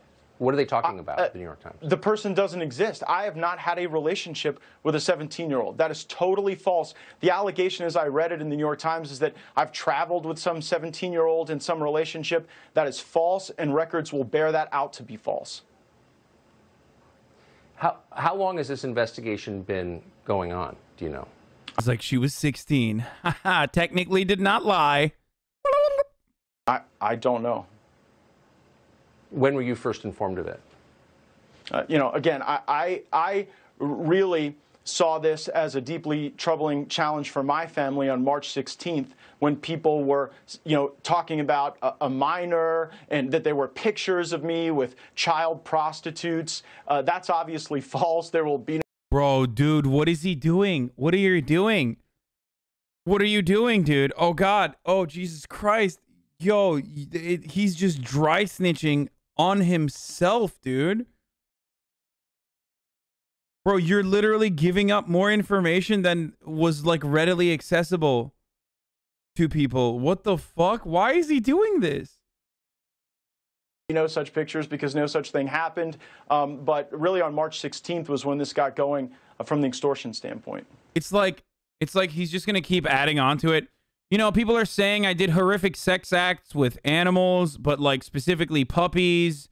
And, you know, puppies are very cute, but they're also a lot younger than like a regular dog. And like, you know, dogs are like 7 times the age of humans, right? So like technically, you know, a 3-month-old puppy, well, it's whatever. You know, it's called puppy play, Tucker. It's not a human being.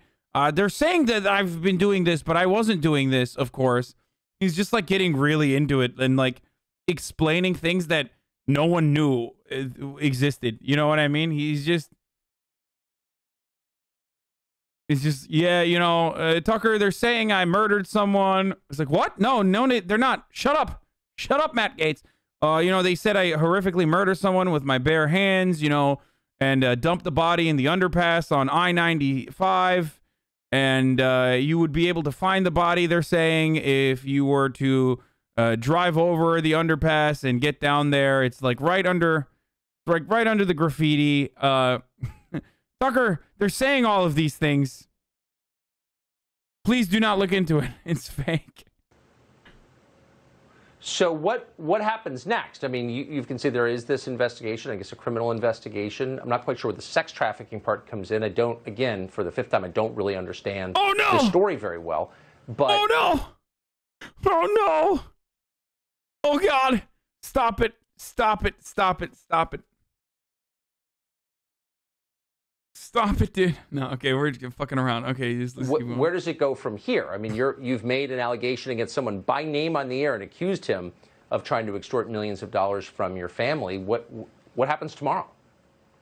Well, what was supposed to happen was the transfer of this money that would have implicated the former colleague of these current DOJ officials. But that's obviously not going to happen tomorrow because the New York Times story was leaked in order to quell that investigative effort. So here's what needs to happen next. The FBI and the Department of Justice must release the tapes that are in their possession that were done at their direction. Those tapes will show that I am innocent and that the whole concept of sex charges against me was really just a way to try to bleed my family out of money and probably smear my name because I am a well-known, outspoken conservative, and I guess that's out of style in a lot of parts of the country right now. Matt Gaetz, I appreciate your coming on tonight. Thanks for giving me the chance to tell the truth, Tucker. I appreciate it. It's a more interesting and complicated story than I knew from reading about it. Thank you very much. Look at his face, dude. Is he implying that he would have paid the money in the so-called bribe? No, he's saying that. So there's two separate investigations apparently. The first investigation is him allegedly sex trafficking a minor and like doing sexual acts with a minor, right? So that's being conducted by the DOJ. And in Matt Gaetz's world, someone who's an ex-DOJ official, this lawyer dude that we were just talking about, where the fuck is his name? David L. McGee, catches wind of this investigation and decides to blackmail Matt Gaetz and his family by saying, like, I'm going to leak the information, blah, blah, blah. And that's an extortion. So Matt Gaetz is saying that he then goes to the FBI and the FBI is like, or the DOJ, and says, like, someone's trying to extort me. So the FBI is like, oh, let's conduct a separate investigation into this extortion situation. I mean, this is all his testimony. This is all what he's saying, right? He's saying that there was a separate investigation conducted by the FBI basically into the other ex-DOJ official extorting Matt Gaetz. But that never went anywhere because they leaked it. They leaked the story.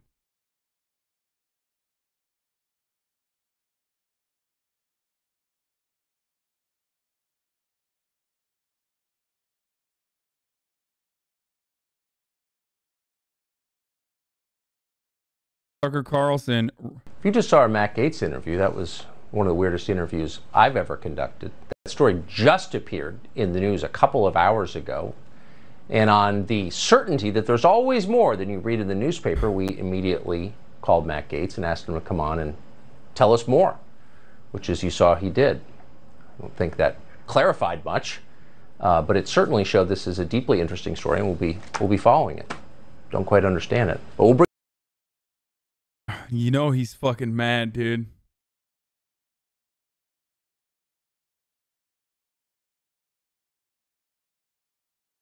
You know he's big mad. So if he paid the bribe money, then it is extortion. Isn't it still extortion? I don't like Tucker, but he actually looked really hurt by what happened. I mean, fuck Tucker Carlson, dude. What with that piece of shit? This aged. Yeah, he's claiming the attorney's offering to make it all go away for $25 million, not leak the info. Oh, the ex-DOJ official said he was going to make it all go away for $25 million. So then he went to the FBI and wanted to conduct a separate investigation into the DOJ official, saying that this is extortion. But that would imply that the original investigation is being conducted by the DOJ, and that was based on a falsehood. I'm deadass not finding any info regarding pictures of minors other than the Tuck interview. What? Oh, are you looking personally to find all the fucking photos with Matt Gaetz with minors? Yeah, you're not going to find that anywhere. You need to have my insane brain trust to be able to keyword search that quickly and that efficiently. The 30,000 sick freaks in here were the reason why this VOD is the only place where there is a compilation of Matt Gaetz with little children. This is literally the FBI, dude.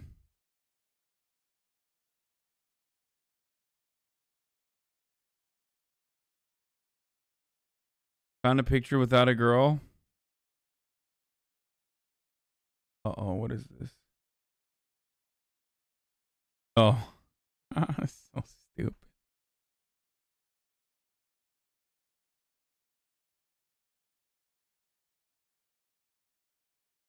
Okay.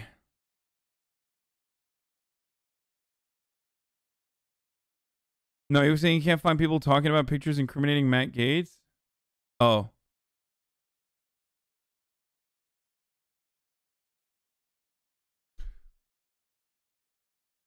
Okay. Federal butt inspectors up in here. This motherfucker made a Google Doc of Gaetz' picture with children. Holy shit, I'm not clicking on that, dude. Okay, so... God, I get it.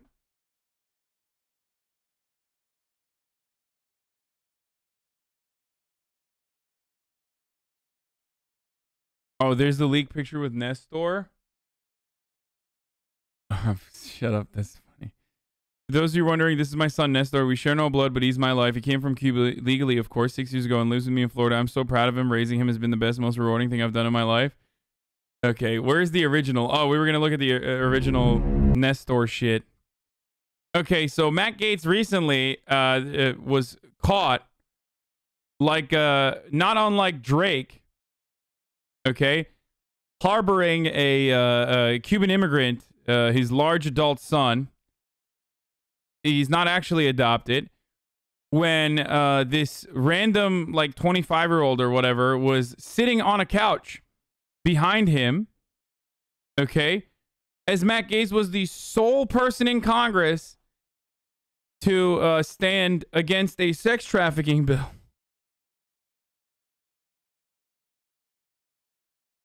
Okay? And when people were like, dude, why the fuck is there like a large adult like this?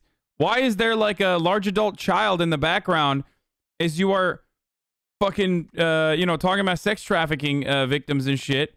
Who is this random person? So Matt Gaetz was like, I'm coming out. This is Nestor. This is my large adult son. I love him with my life. We're not blood related, but,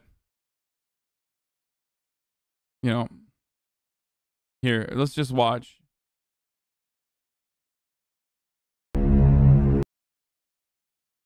For those of you wondering, this is my son Nestor. We share no blood, but he's my life. He came from Cuba, legally, of course, 6 years ago and lives with me in Florida. I'm so proud of him, and raising him has been the best, most rewarding thing I've done in my life. I have to pee so bad. Also, oh, fuck. Actually, you know what? I'm being, I'm gonna fuck you guys over right now, and I'm gonna hide this video behind a paywall, baby. Let's go. Okay? Top of the fucking hour. Every hour is time for another 60-second ad break. Coming to you right now, ladies and gentlemen, boys, girls, and NBs. All you need to do if you no longer want to see the fucking ads is subscribe. You can do it for $5, or you can do it for free by connecting your Amazon Prime account to your Twitch account. You get one free Prime subscription a month. All right, there it is. It's top of the fucking hour. Here's a 1-minute ad break now. I'm gonna play the video. So there it is, boys. There it fucking is. Use the goddamn ad block and you block if you want to. All right.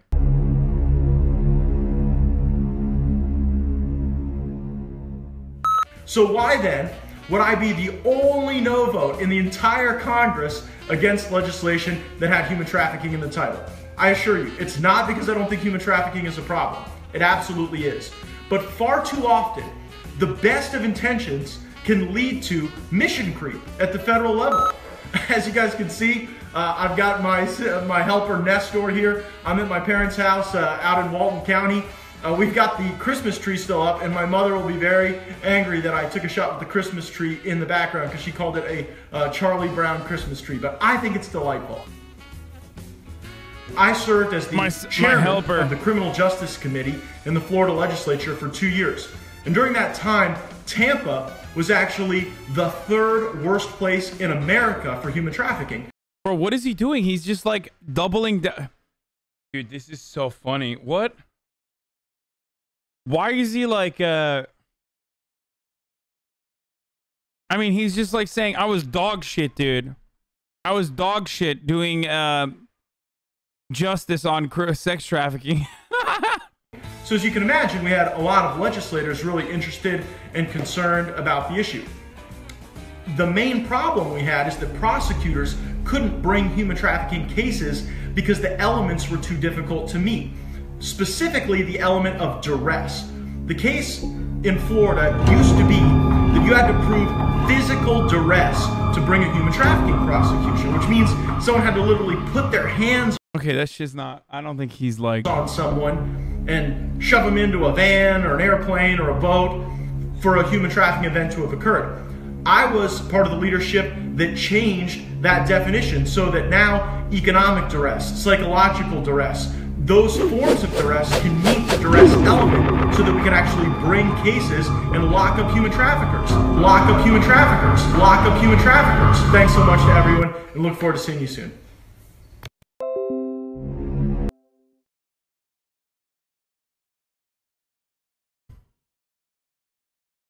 he could be doing anything. Why is he sitting there doing nothing?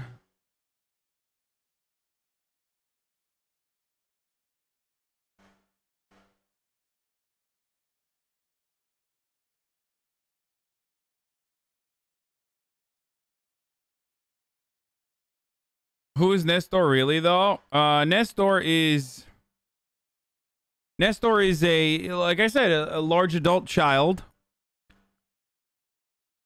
that he has. This is his large adult child. What is this meme about today's stream posted 1 hour ago? Hasan, harmless comment showing slightest hint of bragging. Chatter's getting ready to spam hasMods. Okay, dude.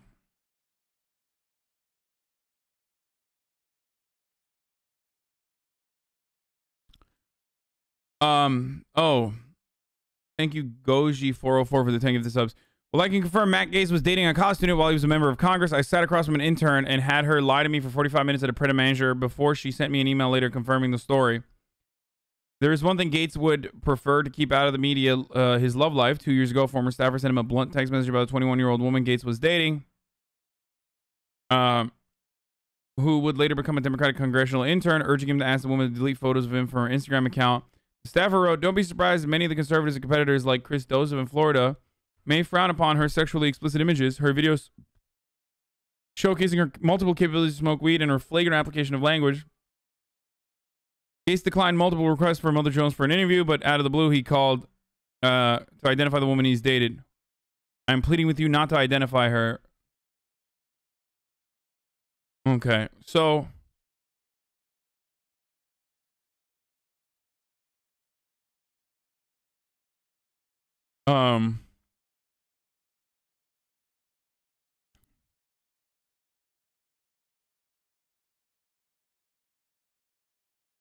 I have capabilities to smoke weed. Yeah, some of you have that capability. Oh yeah, this was, I know what this is. This lady was like straight up, "I love my same age twink son. Raising him has been the great privilege of my life. When God realized Adam was lonely, he plucked Adam's rib from it and created a same age twink son for him to raise. I love my same age picky eating himbo twink son. Happy Father's Day to my same age twink son. Internet lingo has changed. Parents, use the below to understand what your children are up to. Same age twink son. If Matt Gaetz dies of COVID, could I get custody of his same age twink son? Same age twink son rides again." She's making fun of Nestor. This one is crazy. "What will Gaetz Gate be on 13th of January? Fucking kids, no doubt in my mind."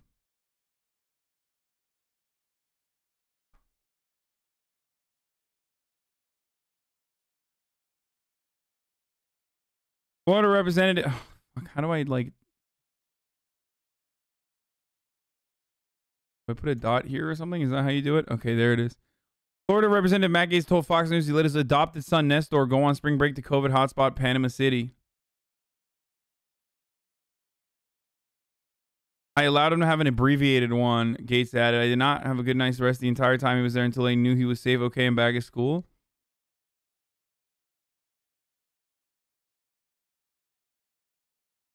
Gaetz, 38, adopted Galban in 2013 when he was 12. Galban is the younger brother of one of Gaetz' ex-girlfriends. Wait, what? Wait, What the fuck, dude? Dude, that's so weird, dude. That is so weird. That's so fucking weird. I'm sorry, dude. Hold the fuck up, dude. What?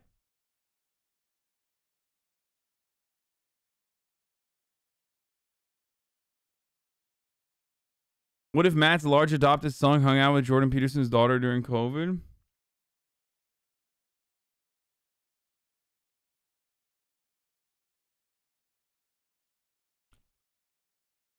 According to an Oppo report obtained by Eve the Red,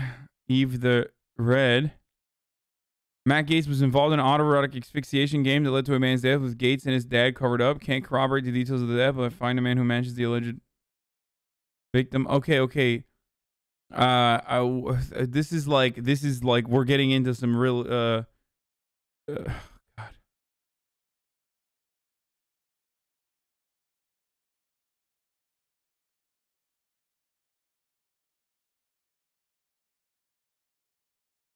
He adored his ex's younger brother.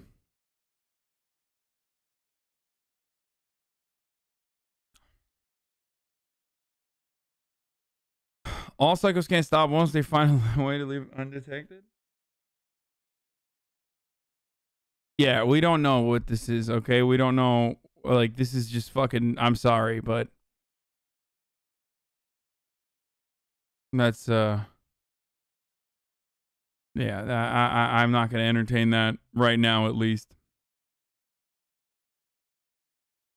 Okay, here's some good stuff. Jim Crow.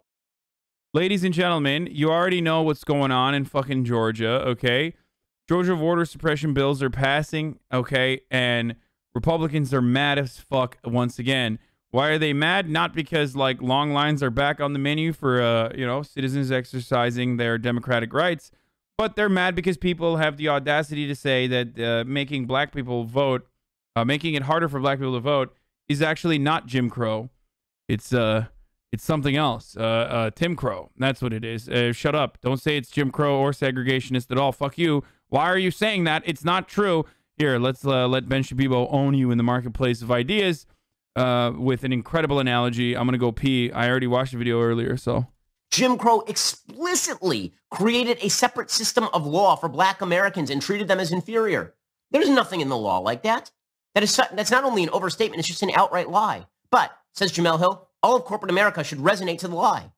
The law imposes new voter identification requirements for absentee ballots. Well, clearly that's racist. I mean, you mean you have to show that you are who you say you are when you vote absentee? If you can explain to me how that's racist, I'm willing to hear it. Anyone? Bueller? It limits the use of ballot drop boxes. Oh, you mean like ballot drop boxes where people could just stuff the ballot box or take ballots out of the ballot box? It hands state officials more power over local elections. Even before the legislation passed, many voters of color in Georgia faced hours-long queues at the polls. By the way, voter suppression doesn't involve long lines, any more than long lines at Disneyland are ride suppression.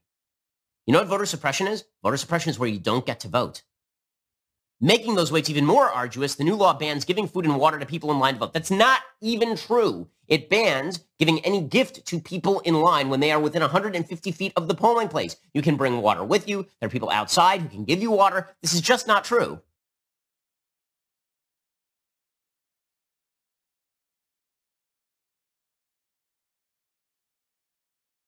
Dude, absolutely fucking cumstered and dumpstered. Sorry, guys. So listen. Hypothetically, people like to say Jim Crow is bad, but separate but equal means they're separate, which is understandable because, you know, they should be separate, but they're still equal. Equality is in the name, folks. How could you ever say Jim Crow laws are actually devastating or bad when equality is built into the name? Separate but equal. Now,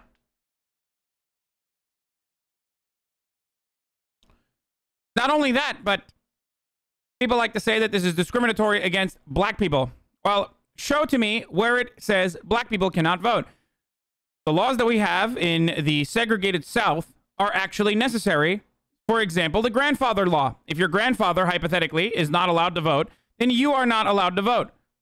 That doesn't say that your grandfather has to be black. Maybe some black people's grandfathers were allowed to vote. I think that that is devastating. that these liberals are hypothetically trying to make it seem like this is a segregative policy or discriminatory against blacks. That's the argument that fucking Ben Shabibo would make back then, and this is the modernized version of that argument. Point me to where the law says blacks can't vote is not a fucking own, okay?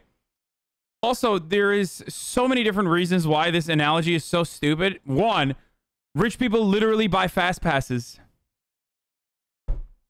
Okay? Like, they can literally buy fast passes to fucking vote or skip the line. So that's really stupid. Two, waiting in any line is not the same as waiting in line for other shit. That's why, well, Ben Shabibo would make the argument for this as well because he's a fucking moron. But, like, waiting in line for food in a bread line is different than waiting in fucking line to entertain yourself in the movie theater, okay? What the fuck? Just like waiting in fucking line to vote is different than waiting in line to entertain yourself and purely have some additional pleasure in your life.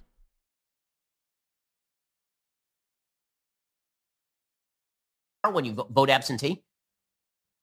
Yes, Jim Crow laws didn't explicitly make separate systems for black people like you said. They literally just made voting harder for black people without saying the N-word. Exactly, which is why I talked about the grandfather law, which is a real law. And that is exactly what Ben Shabibo's argument sounds like. Like, racists have always been very stupid otherwise, but very, very fucking clever and creative when it comes to using carefully coded language. They're not like saying black people are, well, at least when they're writing legislation, they're not saying black people are N-words and cannot vote. They're saying stuff like, well, there's a grandfather law, or we're going to have literacy tests because it's important for people to be able to write and read.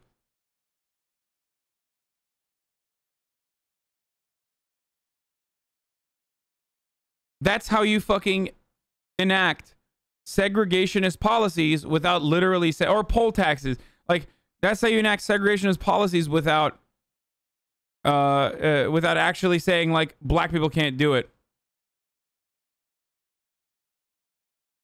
If you can explain to me how that's racist, I'm willing to hear it. Anyone? Bueller? It limits the use of ballot drop boxes. Oh, you mean like ballot drop boxes where people could just stuff the ballot box or take ballots out of the ballot box? It hands state officials more power over local elections. Even before the legislation passed, many voters of color in Georgia faced hours-long queues at the polls. By the way, voter suppression doesn't involve long lines, any more than long lines at Disneyland are ride suppression. You know what voter suppression is? Voter suppression is where you don't get to vote. Making those waits even... I mean, yeah, that's the whole point, though. Like, that's literally the whole point. If you can't wait for 6 hours in a fucking line because you have a job and because the polling station is open on a work day only, or because of health reasons, for example, exclusively as a man-made problem, by the way, when the government refuses to open up more polling stations in your neighborhood because your neighborhood simply does not have enough of a socioeconomic standing for the government to care about it. That is suppression. You are deterring people from voting by artificially creating roadblocks. That's literally what suppression is. It doesn't always have to be at the barrel of a gun, okay? It doesn't literally always have to be like cops being like, oh, are you black? Oh, well, get the fuck out of here. You can't vote today. Like, that's not voter suppression.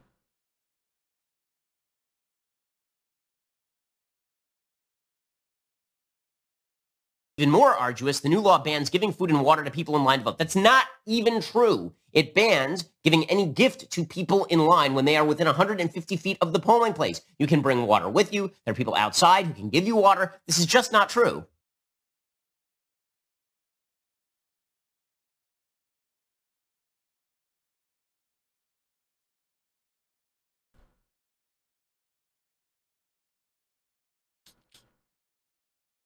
Ben's Disneyland argument makes no sense because if he got a one-day pass to Disneyland and he spent the whole day in line for a Tower of Terror with his daughter, he'd lose his fucking mind and complain to park management. Yeah.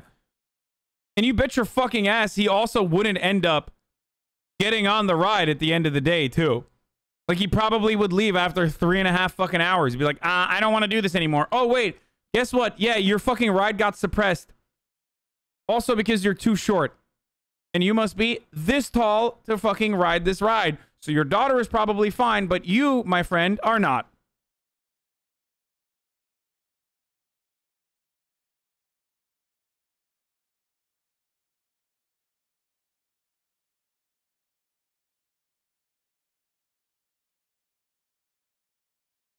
Yep.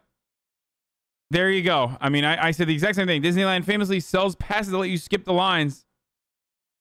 Yep. So fucking stupid.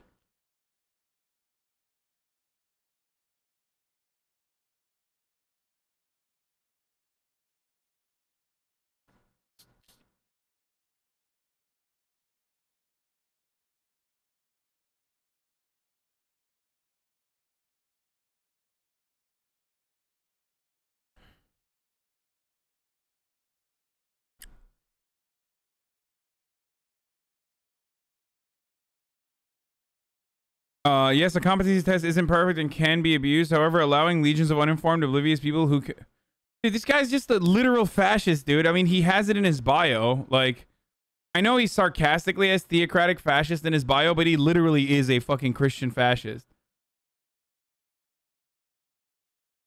I mean, he's arguing for literacy and competency tests for voters, dude. Like, what are you talking about? Like...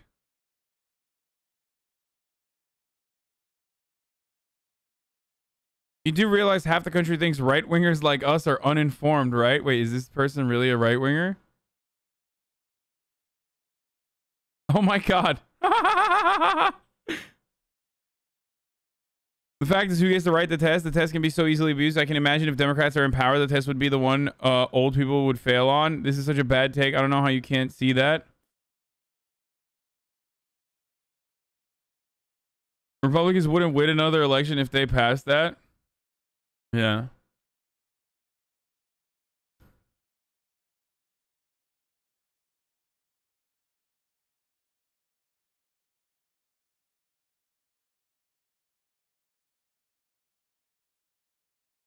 Yeah, competency test number one, question number one.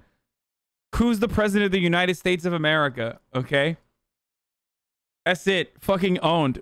Like 64% of Republicans are like, I don't know, I can't answer this, brother. Fuck you. I'm under duress to answer this falsehood. I can't do it. It's Donald Trump. It's Donald Trump still. God damn it.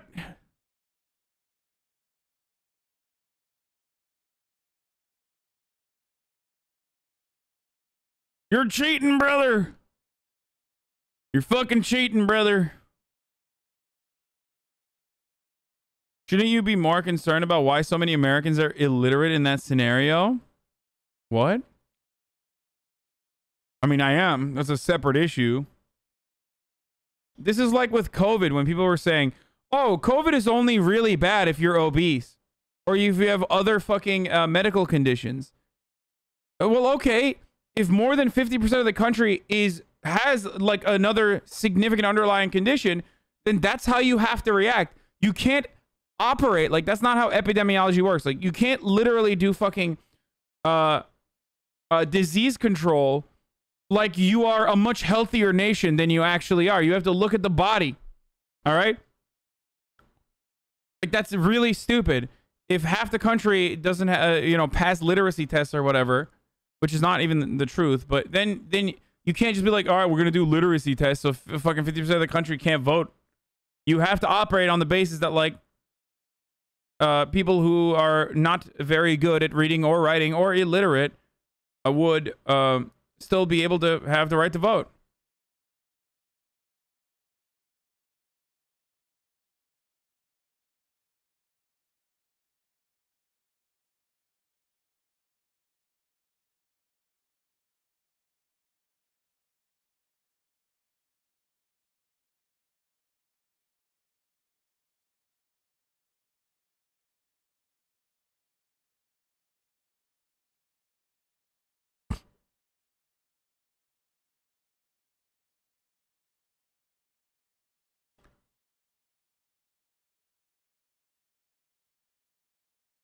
Anyway.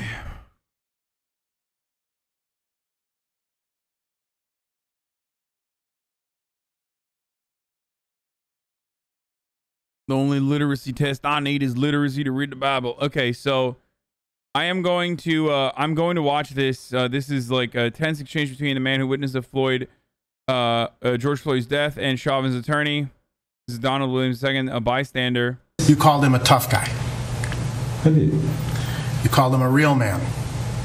I did. You called him such a man. I did. You called him bogus. I did. You called him a bum at least 13 times. That's what you counted in the video? That's what I counted. And that's what you got, 13. And that was early on, right? Those terms grew more and more angry. Would you agree with that? They grew more. Bro, you know what the fuck is insane to me? By the way, this is the same lawyer. This is the same defense attorney. Like, the main defense attorney in this trial is the one that got Geronimo Yanez off after he killed Philando Castile. For the record, just for those of you who don't know. So what I need you to understand, like it never shocks me.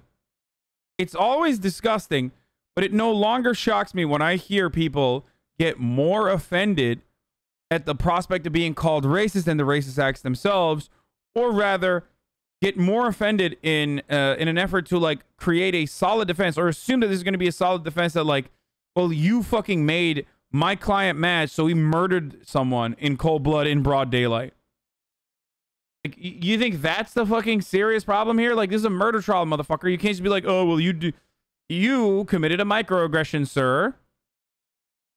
Like, what the fuck? Or more pleading for life. All right. After you called him a bum 13 times, you called him a bum. That's what you heard? Did you say that? Is that what you heard? I'm asking you, sir. I'm pretty did sure you I say did. that? You heard that. I'm pretty sure you did. You call him a... If that's what you heard, I'm sure that's what I did. I'm asking you, did you say that? If that's what the video recorded, so I did. You called him a bitch. If that's a video you heard from the video, it's a yes or no, sir. If that's what was heard in the video, yes, I did. And at one point, you said that Officer Tao pushed you. That's correct. He didn't. He put his hand in my chest, is what I said. And you observed Officer Tao push someone else, right? Or feel like he pushed someone else? I didn't let him touch anyone else. Do you recall saying, I dare you to touch me like that. I swear I'll slap the of both of you? Yeah, I did. I meant it. Right. So again, sir, it's fair to say that you grew angrier and... Again, that portrays him as a hero, you fucking jackass. You're the defense attorney of a criminal who murdered someone on a murder trial. This is not the fucking parent-teacher conference, and you're squaring away an altercation between a bully and a person who stood up to a bully, and trying to win points over and maybe add a little bit of suspension to the fucking guy who stood up to the bully. This is a murder trial, motherfucker. You can try to create the angry black man defense all you want by relying on pre-existing stereotypes and the way that people oftentimes see black men as like angry people who are who can't control themselves and will get violent, and that's why they're scary, and that's why you have to deal with them in a threatening manner. But ultimately, you're not gonna look. It's not gonna work here. He's defending his client. What's he doing wrong? Oh, if he's defending his client, then it's okay, dude. I shouldn't be upset. You're right. Just like he defended his other client, Geronimo Yanez, and got him to get away with murdering Philando Castile with the incredible defense of, well, Geronimo Yanez smelled weed in the car. You can't be mad, but it's a job. Yeah, there's plenty of fucking jobs.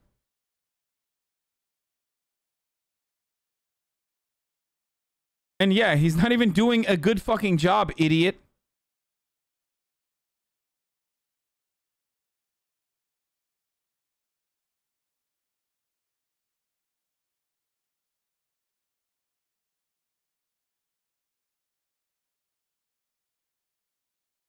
and angrier. No, I grew. Wait, I'm sorry, by the way. For those of you who are saying like, oh, he's just doing his job. So what's up? I shouldn't be upset that like he is very, very clearly trying to depict him as like an angry black man. Well, he's just doing his job. He should maybe even lie and say that, well, what if you're a rapist, sir? You got away lucky that the cops didn't murder you as well. He's just doing his job after all. There's a line, right?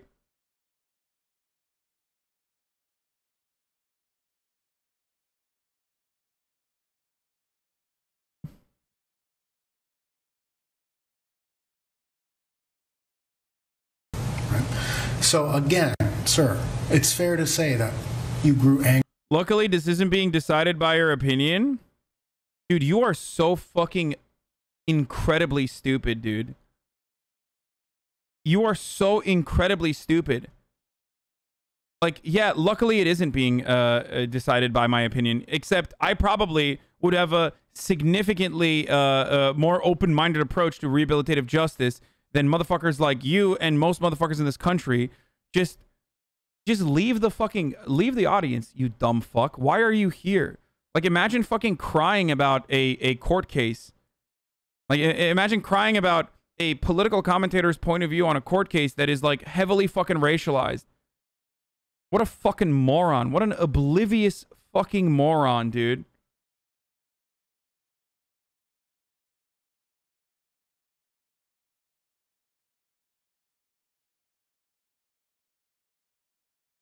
I don't understand when people do this shit where they're like, "Oh, I'm stating, I'm just going to state something that you're doing right now with the hopes that it comes across as me being contentious." Okay, got it, dude.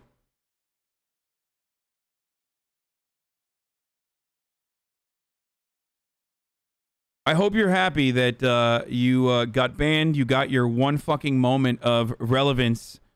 That allows you to feel validated and a real human being, because you're so fucking pathetic and lonely otherwise. It's probably why you engage in anonymous fucking debates on the internet as well, with the hopes that like maybe you can feel like a human being once you get a little bit of attention. Instead of desperately craving others' attention, whether it's negative or positive, maybe you should focus on yourself a little bit. Perhaps you would have a better life that's more worth living if you did that instead.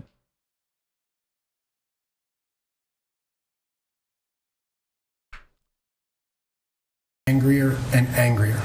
No, I grew professional and professional. I stayed in my body. You can't pay me out to be angry.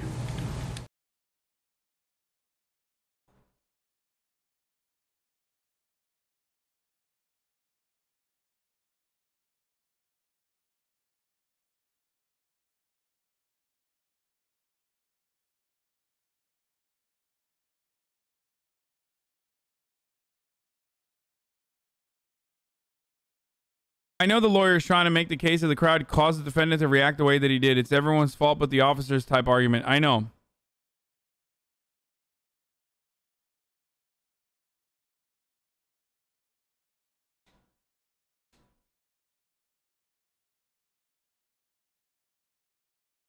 For that chatter, an attorney can do their job without playing into clear stereotypes and try to dismiss witnesses on grounds of racialized stereotypes. Absolute psycho attorney. What the fuck does he think he's going to get out of this?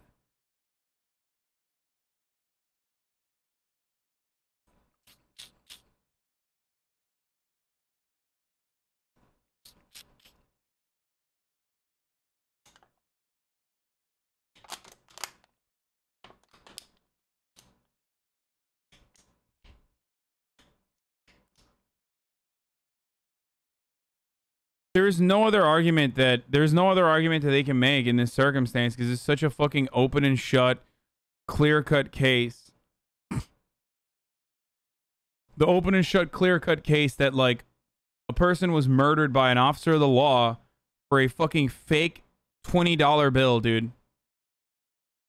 Literally, virtually every single person involved in this in any capacity, whether they are like first responders on the cop side, whether they are literally the 911 dispatchers, like literally, or the multitude of witnesses that were there filming and talking and trying to stop the cops from fucking murdering this person. Every single one of them is like, no, fuck this. This guy's a murderer. We are traumatized by this. So, of course,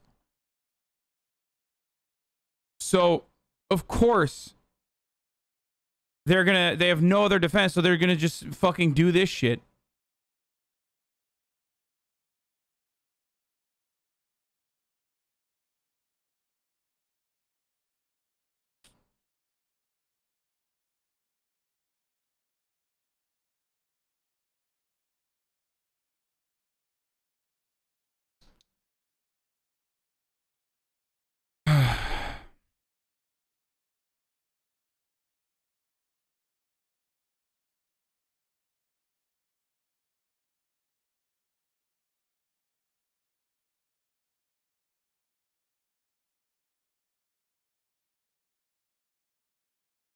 So if you can kill black people because fake money, LMAO, can I just kill white people assuming they broke the law by speeding at some point in their lives? Like, no, you can't. Of course not.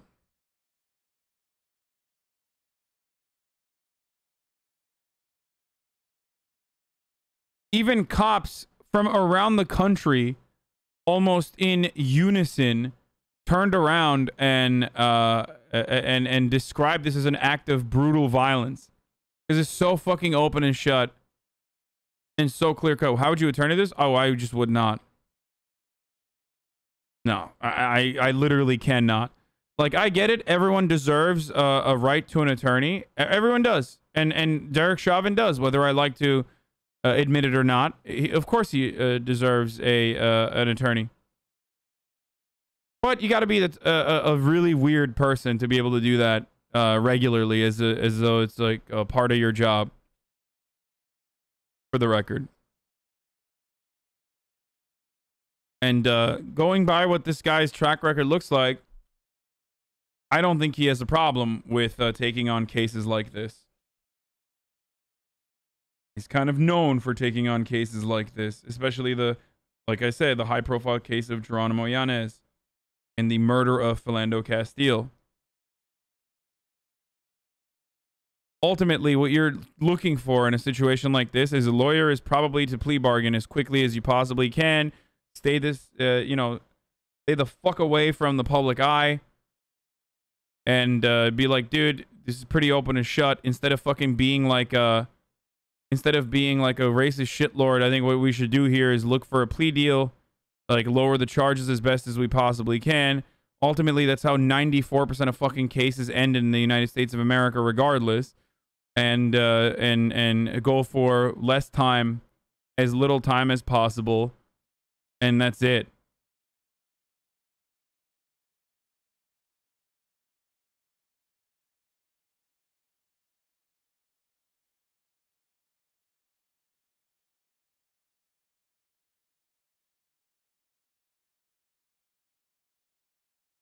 Anyway.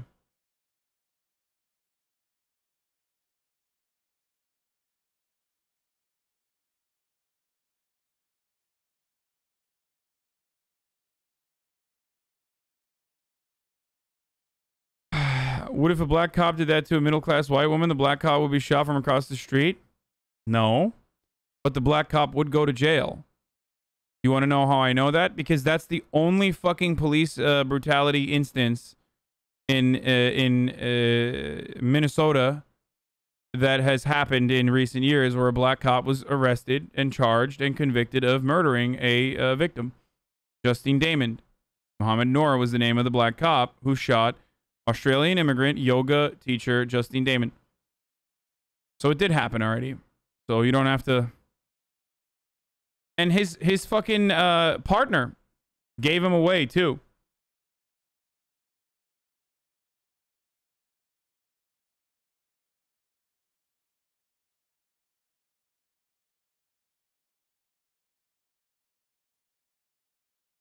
So, which was good. It was good. Fuck that guy. I'm sorry. Like, you don't get to fucking roll up on someone and murder them. You should not be a cop ever again, and you should pay the price.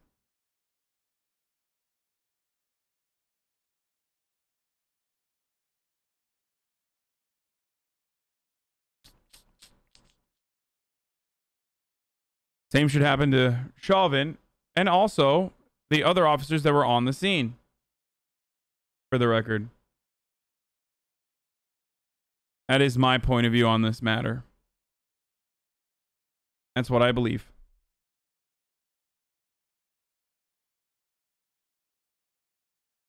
Anyway.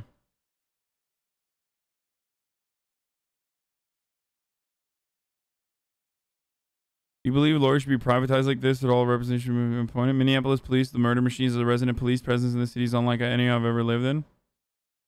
Are there any cops in your audience? I doubt it. I doubt that there are cops in my audience because of how aggressive I am about criticizing police actions. I doubt it.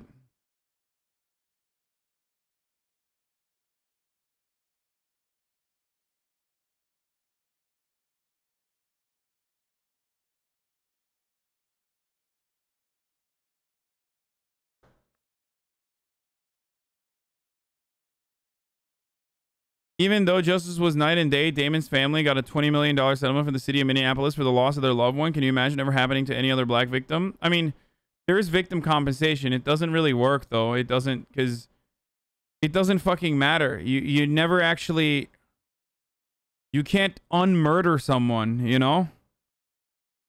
So, it doesn't fucking matter. You can't unmurder someone who's been murdered. But there are really, really horrible fucking examples of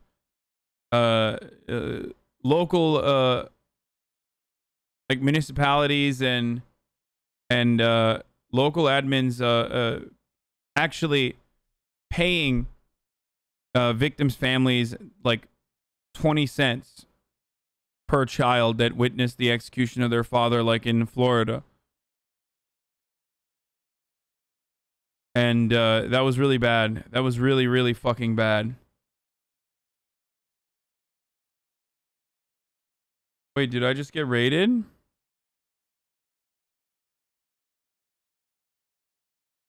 Hey, thank you for the raid.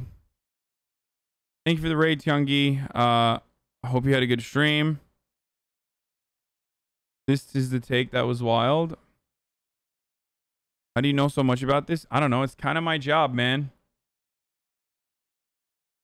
Heartbreaking. Derek Chauvin's murder trial. Cup Foods cashier Christopher Martin, 19, testifies that he told his manager he could dock his own pay $20 over the alleged fake bill given to him by George Floyd, was instructed to confront Floyd instead. Holy shit, dude.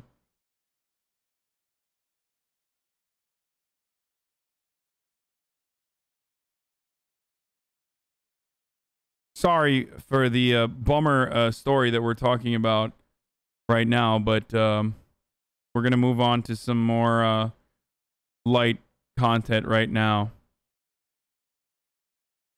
Timothy Dexter, dumbest rags to riches. I don't want to watch that. Here, let's start with unusual memes. Mamma mia! What does a fox say?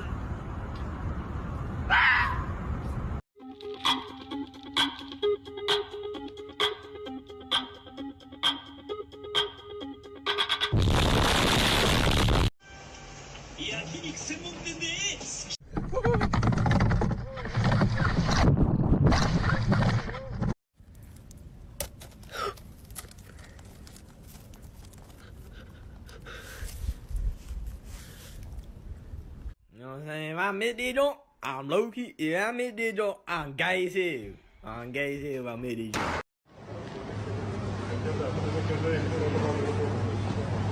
Welcome to the bonfire, unkindled one.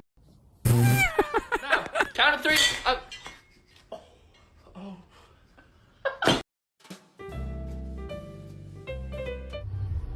You haven't got the time on you, have you?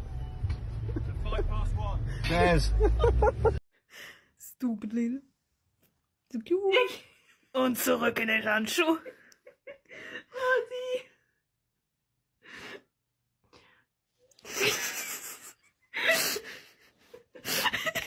What the fuck?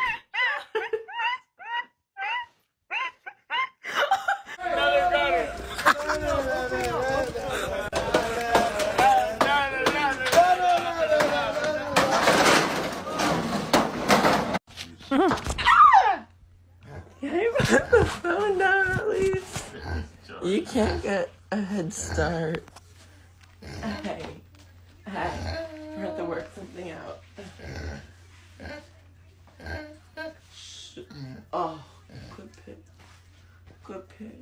Isn't it incredibly fucking difficult to take care of like an actual... Like, I feel like this is one of those situations where this person like thought that they were getting a teacup pig and then they just got a full-blown bacon hog, you know, a baconator. Like, I feel like they'd be horrible to take care of, just like conservatives are in general. What? Good pig. Good pig.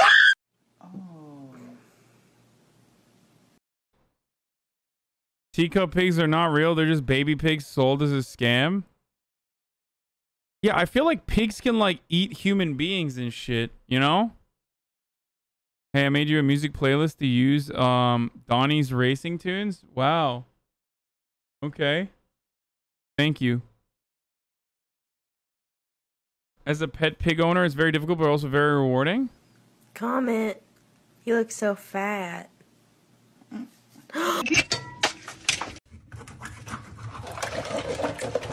Oh my god. What a waste, dude. Oh god, I love chocolate milk so much. So delicious. Fuck. What the fuck?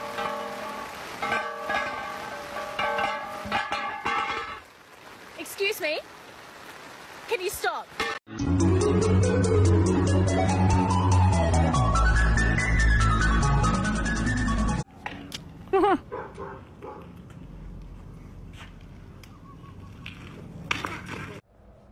For some reason, he likes this massage, and he demands it. Disgusting. You are much pure. Cops are here.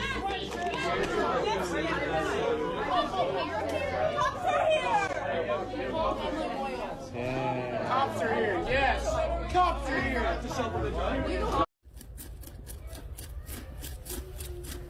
What the fuck, dude? Oh god. I don't know. I don't know about petting an armadillo. I feel like something... There's something weird about petting animals that don't have fur, dude.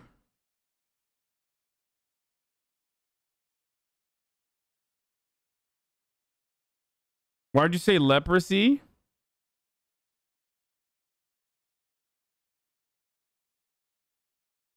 Don't they carry leprosy or something? What? Armadillo?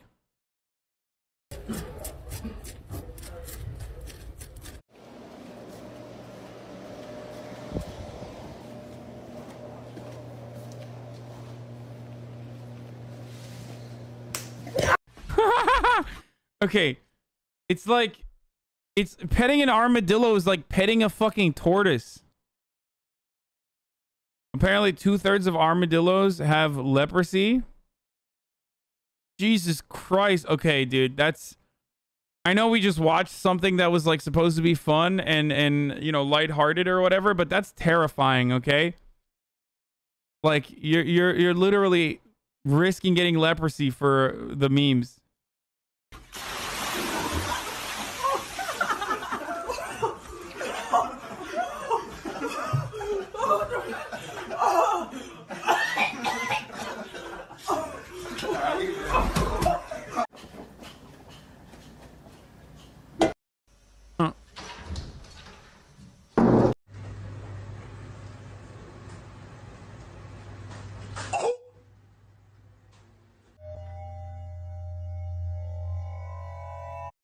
Is that a snail?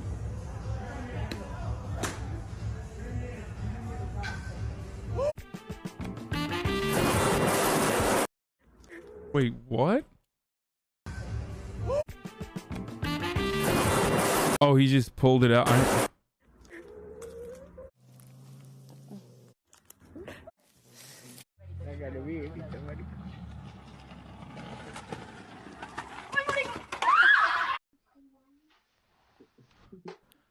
La botella ha desaparecido.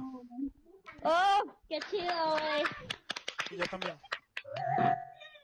typical male, Sirocco is clearly only interested in one thing. He's getting a bit frisky. Ow, gosh. Look, he's so happy. Left 250, add 505 for effect. Over. That's not a fire for effect, sir. Check yourself. Oh! Yeah! You ever look at your person and think to yourself, wow. Bitch! Are you kidding me?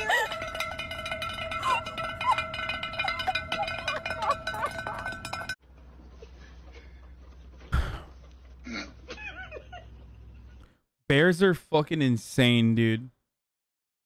Straight up, dude. They are insane, dude.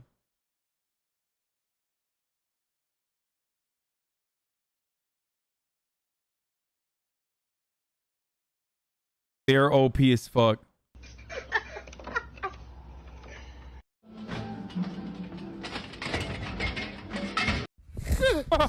Şu güzel an. Vay. Vay vay. Kafa tamam. Ona gerek şey. شو تقول انت؟ واو. First time at Top Golf. That's a camel, right?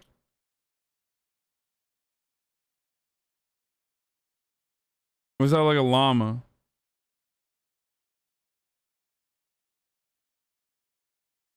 Camels look like fucked up horses, bro. It could be a alpaca or some shit. I mean, I guess they have like a little bit different.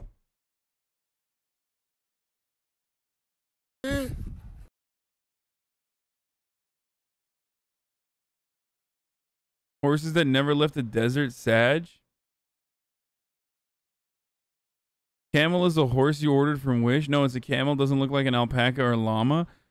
It's just weird, man. Look at this.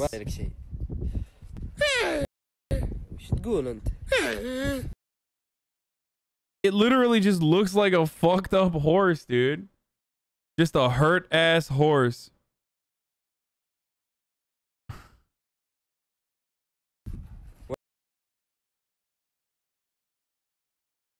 Wow. First time at Top Golf. Let's see what you got, Josh. Let's see that form. Come on.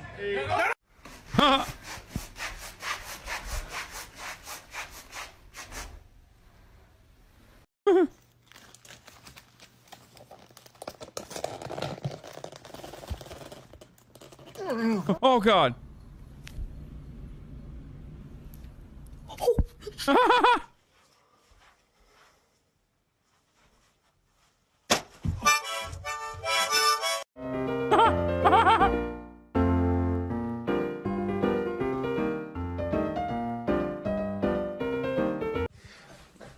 Licky. Oh. Yeah, you all Mongo. He is big. Oh my God, dude. That's cute as fuck. Can't believe you guys eat that shit, dude. That's crazy. Fucking vegans are right, dude. Just kidding. I eat the fuck out of goat, dude. Are you kidding me? Oh my God. I'll ever have goat? Pretty good. Lamb is better, but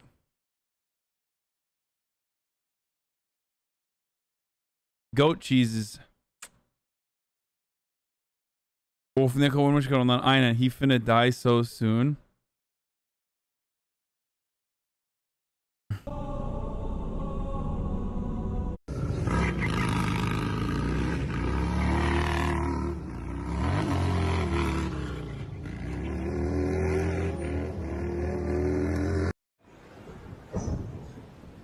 Huh. Get him, dude.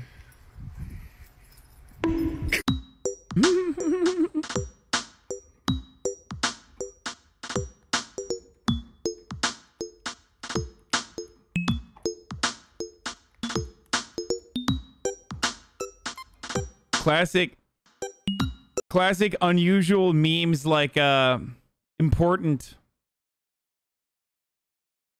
Important, classic, unusual memes, inspirational quotes in the aftermath of a long video. You know, you always got to have those. Eric Andre ranks. Eric Andre show pranks. Really? Is that good? Should we watch that? Stop sending me the Johnny Harris video. I don't want to watch it. Okay, please, please. I promise you. I don't want to watch it.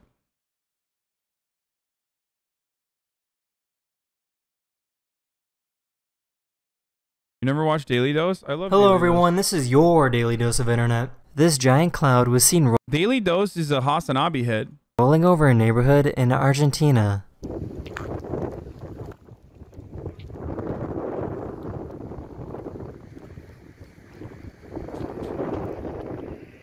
Oh my God, what the brother, brother, I'm a viral hog, brother. That's what I am. It's chemtrails. Name's me chemtrails, brother. What the fuck?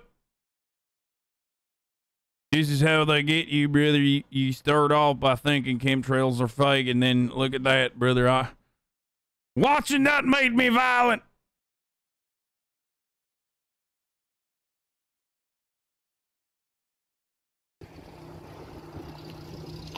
This is the kind of intense training that a freediver needs to go through to improve their ability to hold their breath. That's when I decided I would do a final stroke to end the dive, but it was too late. I had my first blackout at my first competition. The safety divers quickly did the rescue protocol. Blow, tap, talk. Blow air on the face, tap the cheek, and talk to the diver, which will bring the freediver back to consciousness. All I'm saying is don't give me... Bro! Holy shit, dude. I'm sorry. That's insane, dude. I'm not laughing. That was devastating. That was scary as fuck. I'm not laughing. Stop. You're saying I'm laughing, but I'm not. It looks like I'm...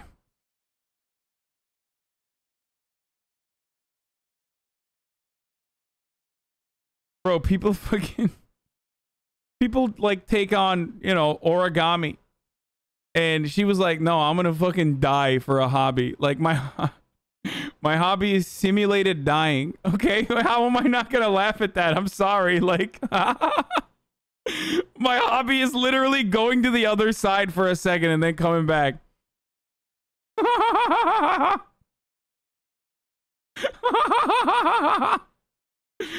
Oh, Jesus Christ. Okay, I'm laughing, dude. Okay, I'm sorry.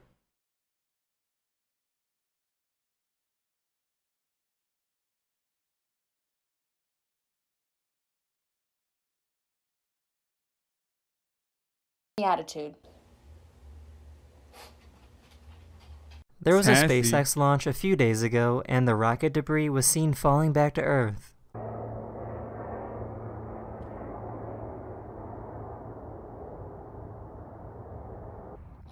Oh my God, what am I seeing? It's pretty cool. I mean, I wonder what happens to that dude. Like that, it's Bill Gates' brother. They said chemtrails is not real. We'll explain this. Libtards. There you go. It's funny because she was so matter of fact about it. So like, does that shit just land on someone's house? Like, is Elon Musk responsible for paying for that when that happens? You know what I mean? Like, oops, sorry. Sorry that our experiment ended up fucking... I guess they launch it over water, right? It literally burns up. Okay. Okay. Don't say Pepega. I just didn't know. Okay. Give me a break. Jesus Christ. Everyone. It literally burns up. Okay. My bad, bro. Fucking assholes.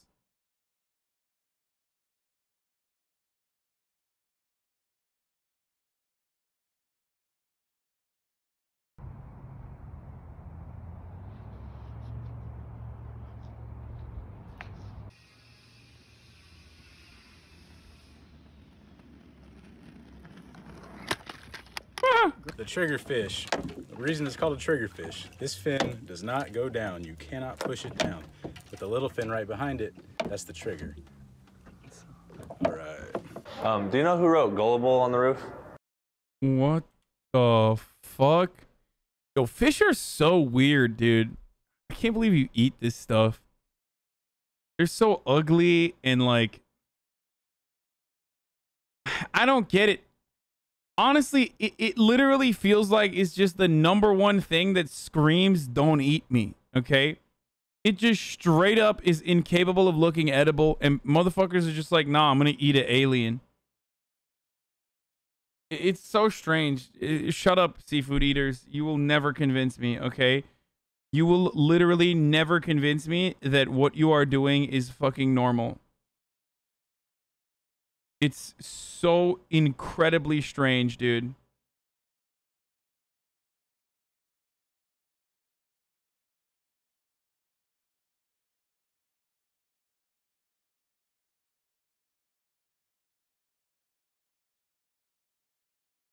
Sorry, it's just the truth, okay?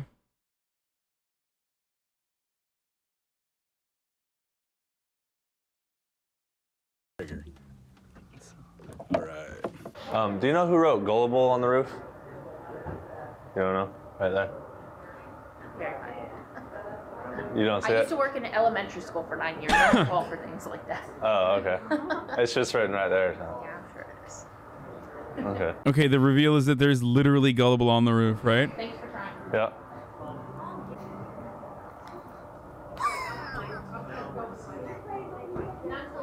This person works for NASA and helped design the rover. Fucking own, dude. What the fuck? Spoiler alert. Bitch, I pre-watched these videos so I can seem smart to you guys. How do you not know this already, dude?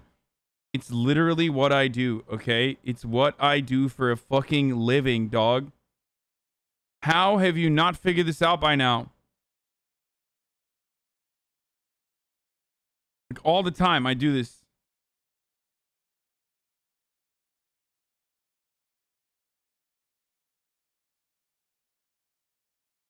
Yeah, this entire stream is scripted. It's pre-recorded. Everything that you're watching right now has already happened. I already pre-recorded my fucking answers to some of the most burning questions that you have.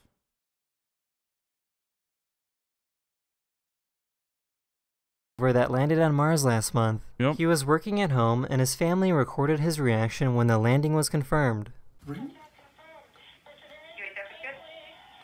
Yes! Don't break the table.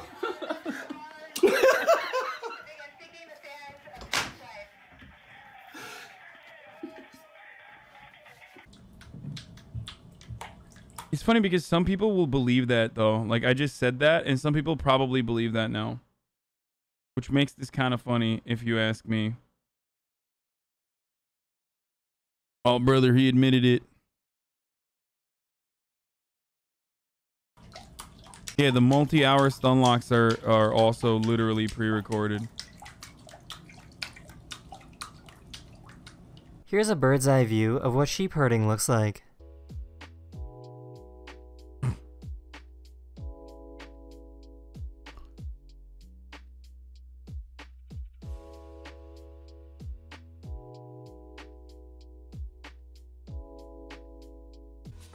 Pretty cool.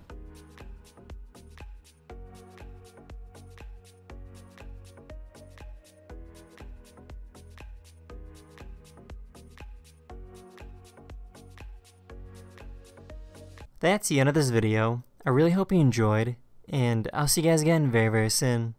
Later. Yeah, most of the chatters in the stream, especially ones that I reply to, are also pre-recorded. They're actors. There are actors among us, dude. When the imposter is sus, he said among us. Okay, fuck it. I'll watch the Johnny Harris video, motherfucker.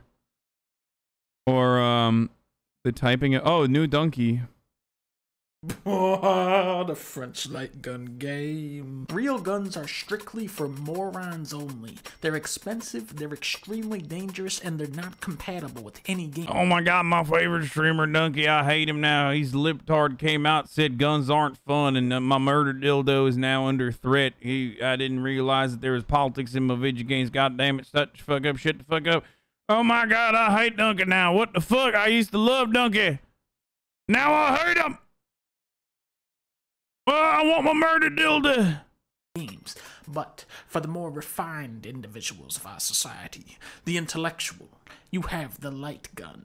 Ah, yes, the NES Zapper, the Master System Light Phaser, the 1987 Atari XG-1, the voice-activated Konami Laser Scope that you aim with your head, the Super Scope, the Sega Menacer, the Silent Scope, the G-Con 45, the Dream Blaster, the Wii Zapper, the Sega Saturn Stunner. But what about the greatest light gun of all? I gotta pee. Keyboard. The House of the Dead. 2 is one of the most famous light gun games that isn't Duck Hunt. If you've ever been to an arcade or a movie theater, you've probably seen this game, but somewhere along the way, a mastermind stepped into the equation.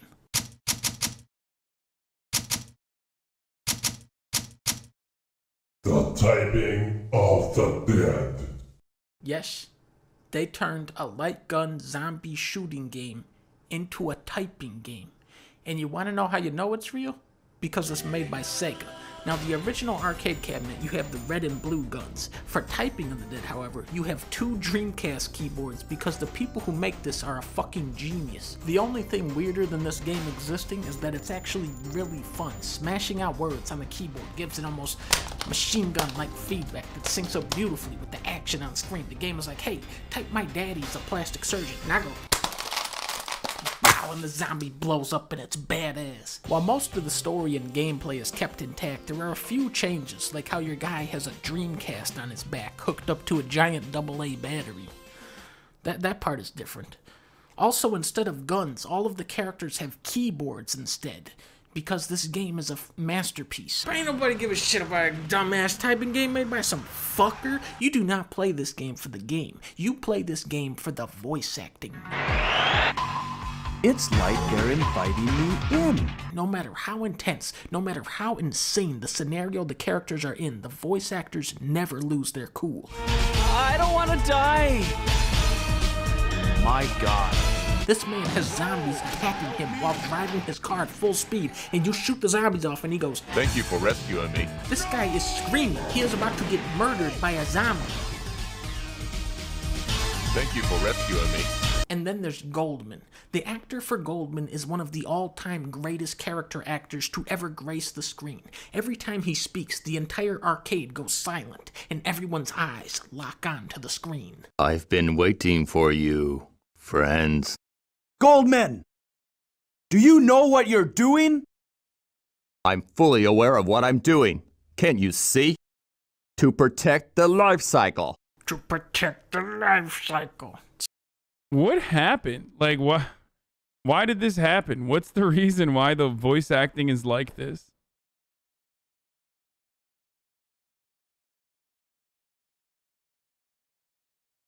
Just like they don't give a fuck? Is that why?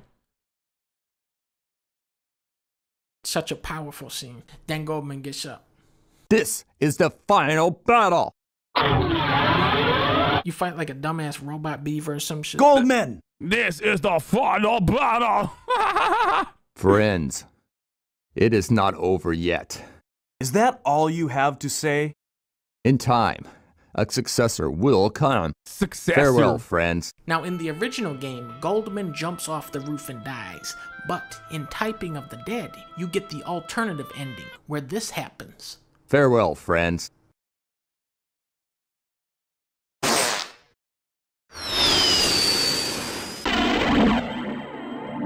There's no way. He made that up, right? And don't even get me started on Pinball of the Dead.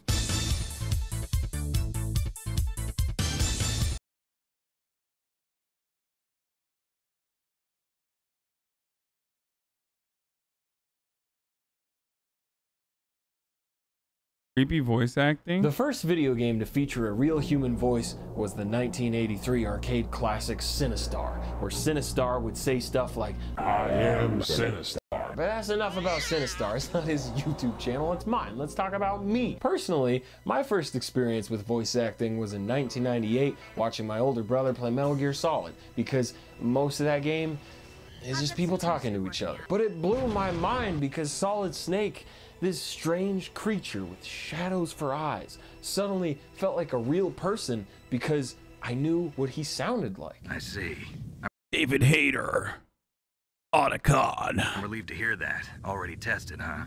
Beautiful, constipated man. But nowadays, voice acting is commonplace. It's in nearly every video game from— Wrong. Except for fucking Zelda, dude.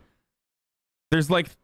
my David Hayter is like excellent. I was actually one of the, I guess, few people on the internet that was upset when it was Kiefer Sutherland instead of fucking David Hayter that was Snake in the latest games. I think that, I mean, I get that there's like a lore reason for it, but still. From The Legend of Zelda to The Legend of Aaron Rodgers. Talented really? voice All of my friends fucking said that it was sick. That they liked it.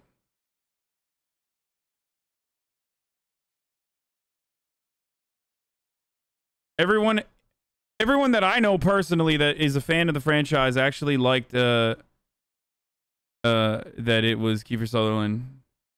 I was very mad.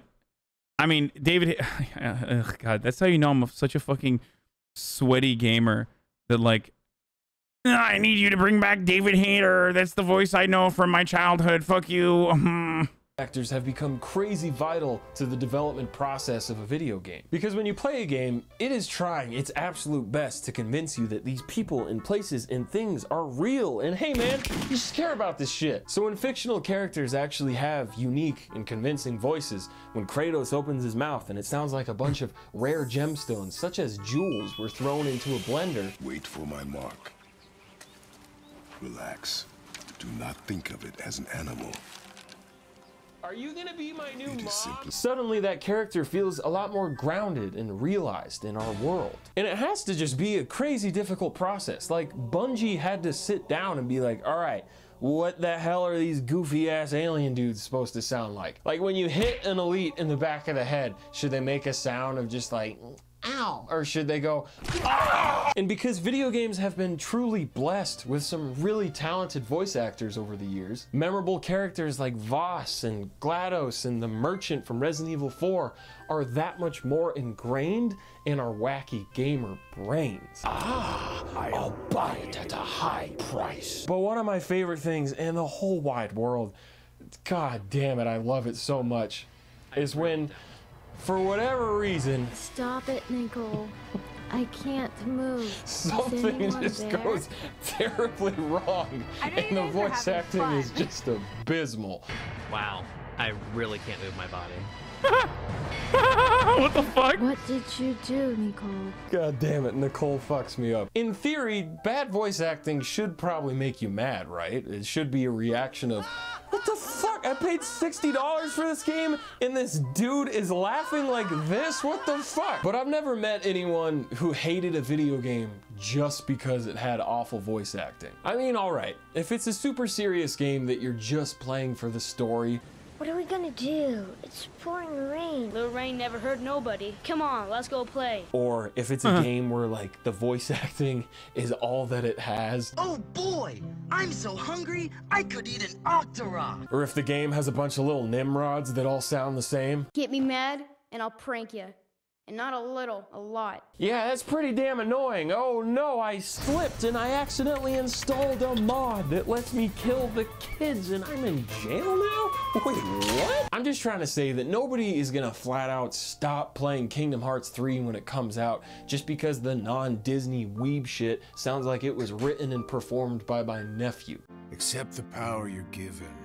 Find the hearts joined to yours. A little bit of context for that joke. My nephew is a tiny little baby. Because I sincerely believe that there is some beauty to be found and crappy voice acting. Obviously, if it's a choice, I'll take a really good performance over anything else. But if it's a choice between another forgettable, mediocre performance of some 20 to 30-year-old guy that just somehow got into some predicament, he's so relatable. Yeah, I'm sorry, Nate.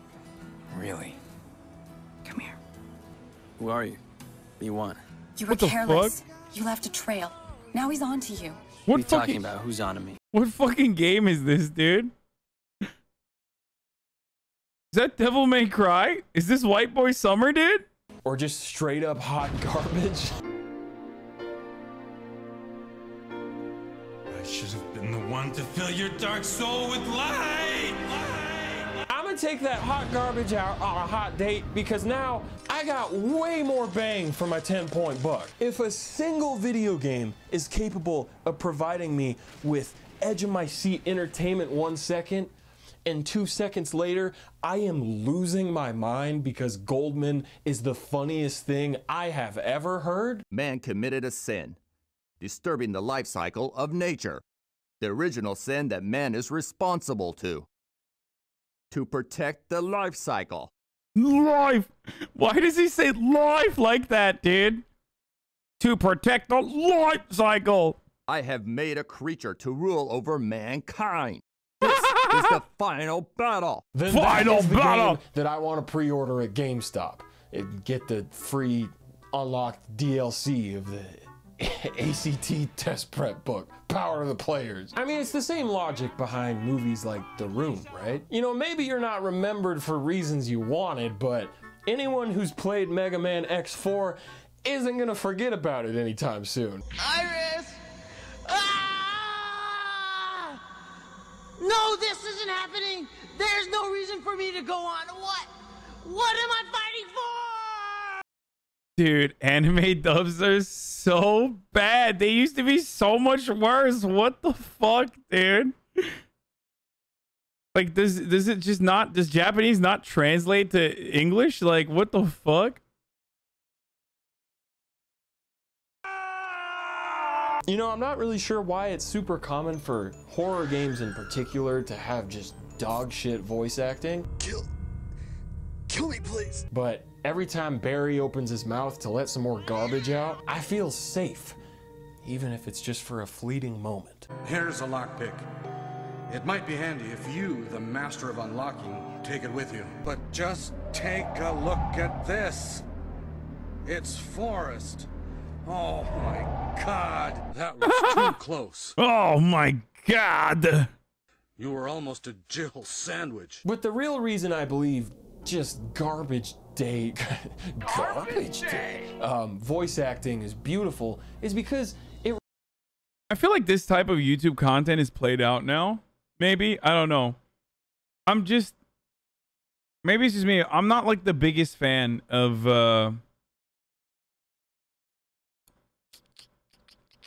I'm just not the biggest fan of like this like added meme YouTube content anymore. He does it well, but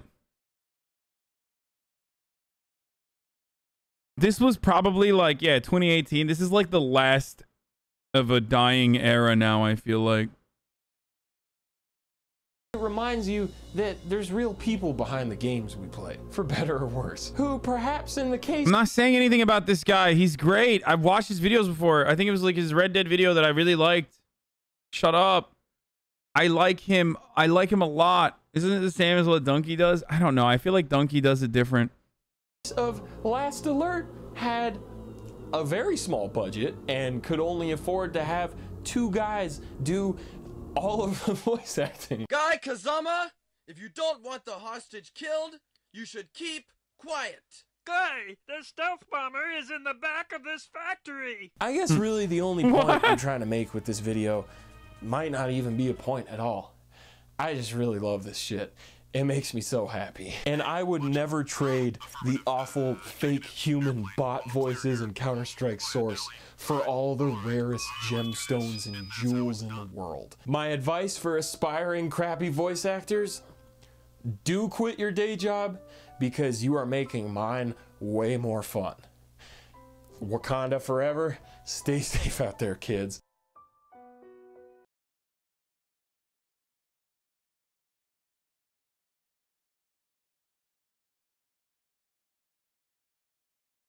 content sucks in my opinion. The point stand without his dumb face or memes. Okay, Jesus Christ, I didn't say that. That's real fucking aggressive. Okay. Oh, this guy's back. Top 10 prison life myths shattered by ex-prisoner Larry Lawton. I figured I would get the 10 myths, that the biggest ones that I hear. Bro, this guy literally went from like, I'm a jewel thief to like looking like a Grand Theft Auto character, having a conversation from his RV. You know what I mean? It's Nino. It's just great. Like, I like what he's doing. I like his content. It's just like so funny that he's like really leaned into the like, I'm an ex-con here all the time, and I want to talk about those myths and if they're true or not. Believe it or not, some of them have a little ring to truth in them, and I think that'll mean a lot as well. Before I get started, check out the sponsorship. Today's video is... What the fuck?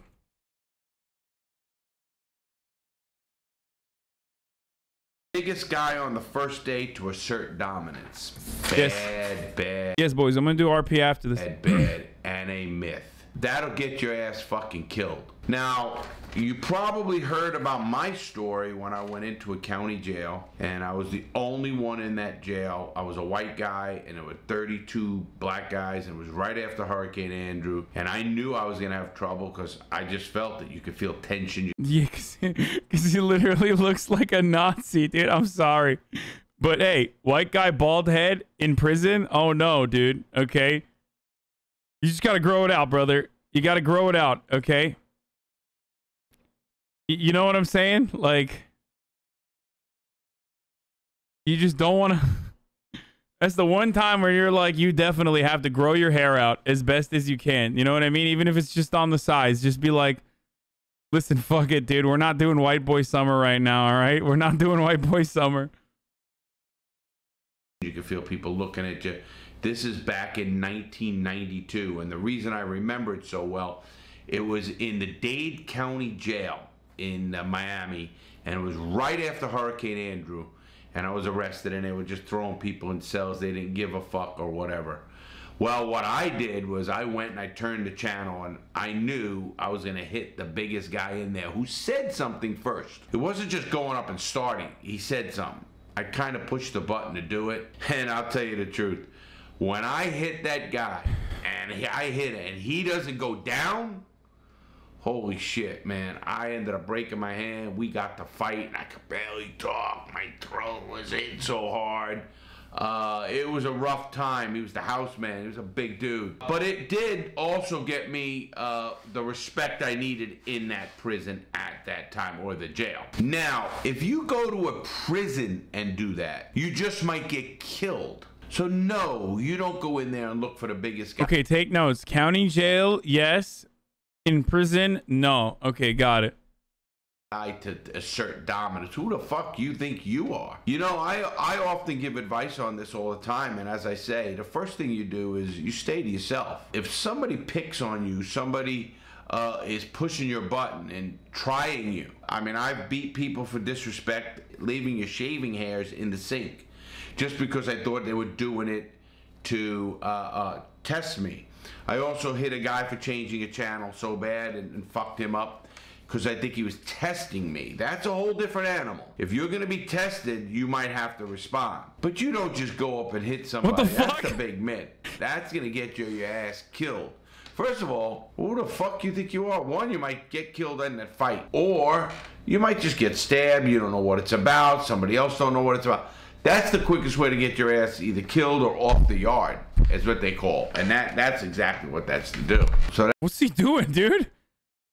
What is he getting like a raging hard on thinking about that or something? He's like thumping the fucking desk from underneath, dude. There's someone underneath the table, dude. That should take care of myth number one. Myth number two. Prison isn't so bad for a gay man. What the fuck? Oh my God, is that a big myth? I don't care if you're gay, straight, bisexual, transgender. Is that even a fucking myth? Like, straight up? Do people say that? Dude, that's such a dumb guy fucking take. Oh, dude, prison isn't so bad for a gay man. You get the fuck all the time. Like, dude, dog, it's still rape. You know that, right? Like, like what the fuck? And I don't give a fuck what you are. Prison is not good for anyone, number one. You know, I have heard, oh, I'm a gay guy, so all these hot guys are there and stuff like that. Not gonna happen. First of all, if you just think you're gonna go and get who you want in prison, one, you're gonna get killed. Two, you might get a disease.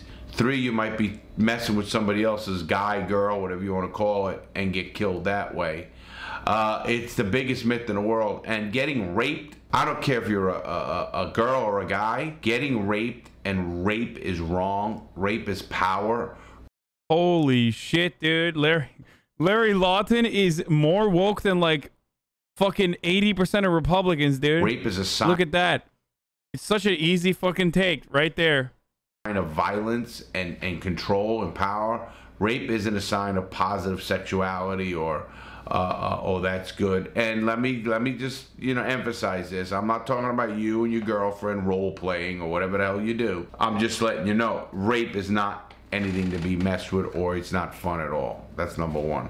So that's bullshit. You know, somebody also said in that same sentence, they said, oh, Larry, I listened to how you can make money in prison, and as a gay guy, I do all of them. I mean, do their laundry, I would cook for them and stuff. Let me tell you something. Just because you're gay doesn't mean you can do that. Number two, who do you think you are? You don't think you're gonna go in on somebody else's hustle? How about the other gay guy that's got the hustle for doing all the cells? And he says, yeah, okay, he'll stab you. Listen, prison is not a place to be to have any kind of normal relationship in any This video is awesome, dude. way. So no, it's not good for gay people at all. It's not good for anybody, and gay people probably especially. You're gonna be tried, you're gonna be picked on, you're gonna have people wanna mess with you in a lot of different ways. And it's not gonna be fun, I can tell you that. Number three, prisons bury the bodies of dead prisoners in the prison. You know, I heard that. I actually heard that one. And it all comes from what they call Potter's Field. Potter's Field is where they do bury people who have nobody will claim the body. And some prisons have what they call a Potter's Field out in the way out. And they'll do that. You don't see that in the federal system at all. You'll see it in state systems and stuff like that. I think in Angola in Louisiana has a Potter's Field where they'll bury people who are not claimed and been in prison forever and have no loved ones or anything like that. So that is true, but they don't bury them in the prison. You know, it would be kind of where are you going to put them? Under the concrete? I mean, prison is not like it's a big field you're going out on. Prison is a concrete thing with walls and all that kind of shit. Again, Potter's Field, so I do get that question. But it is kind of a myth on the prison or in that prison. No, it's going to be outside. It could be the prison grounds. So, again, I said there's some ring to truth to some of these. Number four. When you sag your pants, it means you are available for sexual activity. That's not true. I mean... Isn't pants sagging from the fact that, like, you don't have belts? I mean, that's just a cultural thing with some kids that did that. Obviously, they wouldn't be treated so well. You'd see guards tell them to pick up their pants or whatever. Actually, in some prisons, you couldn't do that. You'd get thrown in a hole. But no, it's also, you know, I've been in prison a long time, and I used to hear this one because it's in movies. Oh, you know, put your hand in my pocket. Partially, it's because there's no belts. And it's all, like, flexi pants or whatever, and then it just became like a stylistic choice afterwards, right? There are belts? Wait, really? I thought that there aren't belts. I thought that they were fucking flexi. You can hide a weapon if you have a belt. You can use the belt as a weapon. Usually there aren't yeah, usually they don't. Yeah, you can kill yourself with a belt. It's part of the reason why there aren't belts in prison drip. Motherfucker in the chat is like so adamant. Some chatter told me like, no, you're wrong. Like, no, there are belts. There were no belts or shoelaces in the prison I went to. What the fuck? How many prison? Holy shit, what do I have? 90% of my chat is ex-cons apparently. Holy fuck. Dude, half the chat Bro, half the fucking chat, dude. Half the chat's like, nah, dog. There were no fucking belts in prison. Like, shut the fuck up. Or, you know, follow me around. Bro, I'm literally watching you from the state penitentiary right now, dude. I never seen that either. You're a punk, you're a punk, you're a guy, and you want that one, you do it, and you end up having the balls to say it. Is there a lot of sneaking around and all that kind of stuff? Absolutely, that's normal. You will see a lot of that, and that does happen. But no, just sagging your pants doesn't mean you're available. Just like on the streets, it's not something that you're available. You might be tried by some of the old school guys. Say, man, you got your pants to your ass, let me see your ass. Something like that. That might happen, but it's not. That doesn't mean you're available. It's not like a sign out there, you know, like put a ribbon on your car or some shit. No, it's not like that. Okay, next one. You have to shiv someone for initiations into a gang. Myth, not true. Now, you might have to do something. There's beat-ins, they call them. You might have to smuggle drugs. You might have to be in a fight. You might have to test somebody. You might have to question a guard. You might have to do something. Just having to shiv somebody, or shank them, shiv them, whatever you want to call it. No, that's not. I've never heard that, and I know a lot of gangs in prison. So it's not like you have to shiv somebody. I never heard of that, ever. Now, I did hear of, again, you know, you might have to protect your area in the prison. Where you sit, the gang sits, somebody sits there, you might have to be the one that goes and moves them. And whatever happens after that, happens after that. But it's not a set rule, you have to shiv somebody. You know, like you have to murder somebody, or you have to do this. Now, there are gangs out there, and tough ones, Aryan Brotherhood, you know, that has a whole bunch of initiations that can be really rough. So, but that's a whole nother video in itself. Number 6, you will get physically violated if you drop the soap in the shower. You know, this is the #1 myth that I get. This one. Oh, if you're in the shower and you drop the soap, you're gonna get fucked in the ass. That's not true. I was in a shower with 6 men. Now, would I just drop it and stick my ass out? No. I don't want to give any kind of signs that I want to be fucked in the ass. Unless you want to be fucked in the ass. But no, I've never seen and heard even of that. Now I heard of rapes. I've heard of guys going to the shower, not going the right way, and somebody was after. I was like, what is he about to show, dude? Oh, God. Holy shit. Oh, motherfucker was just like, hey, this is a, right here is a... Right here is a shower. Did I run an ad at the top of fucking 3 of the 3rd hour, or at the top of 3 p.m.? Went in there. I've heard rapes in prison. I've seen a lot of that, but not just dropping the soap and you're gonna get fucked in the shower. First of all, in most prisons, you shower alone, unless you're in a holdover or... Okay, well, I'm gonna run an ad right now then. Top of the hour, middle of the hour, every hour. It's time for a 6-second ad break, boys. Oh, here it is. If you no longer want to see the ads, all you need to do is subscribe. You can do it for $5 or for free. Here's the ad now. Okay. A hole, and they take multiple people out to take a shower, like in Lewisburg. But in most prisons, it's a single shower. You think the guards want to start dealing with that kind of crap? They'll put you in a shower. It's crazy because they'll put you in a shower and then there'll be something happen on the yard and they'll go running away and you'll be in that shower for an hour, 2 hours, whatever. They don't give a shit. And 3 hours. They don't care. I mean, you were in there and you're locked in there. So no, it doesn't mean you're going to be physically violated. Not at all. But I wouldn't drop the soap in front of anybody and pick that soap up without squatting and going down, or I wouldn't just bend over in front of people. I just wouldn't do that. Myth number 7. Everyone has a shank. You know, this is the one I had a little bit of thinking about, and I'll tell you why. A lot of people have shanks. Does everyone have a shank? No, but a lot of people do. And if you put it in your head that everybody's got a shank, you're gonna walk a little bit more cautious. You're gonna keep an eye out a little bit better, and it's not a bad thing.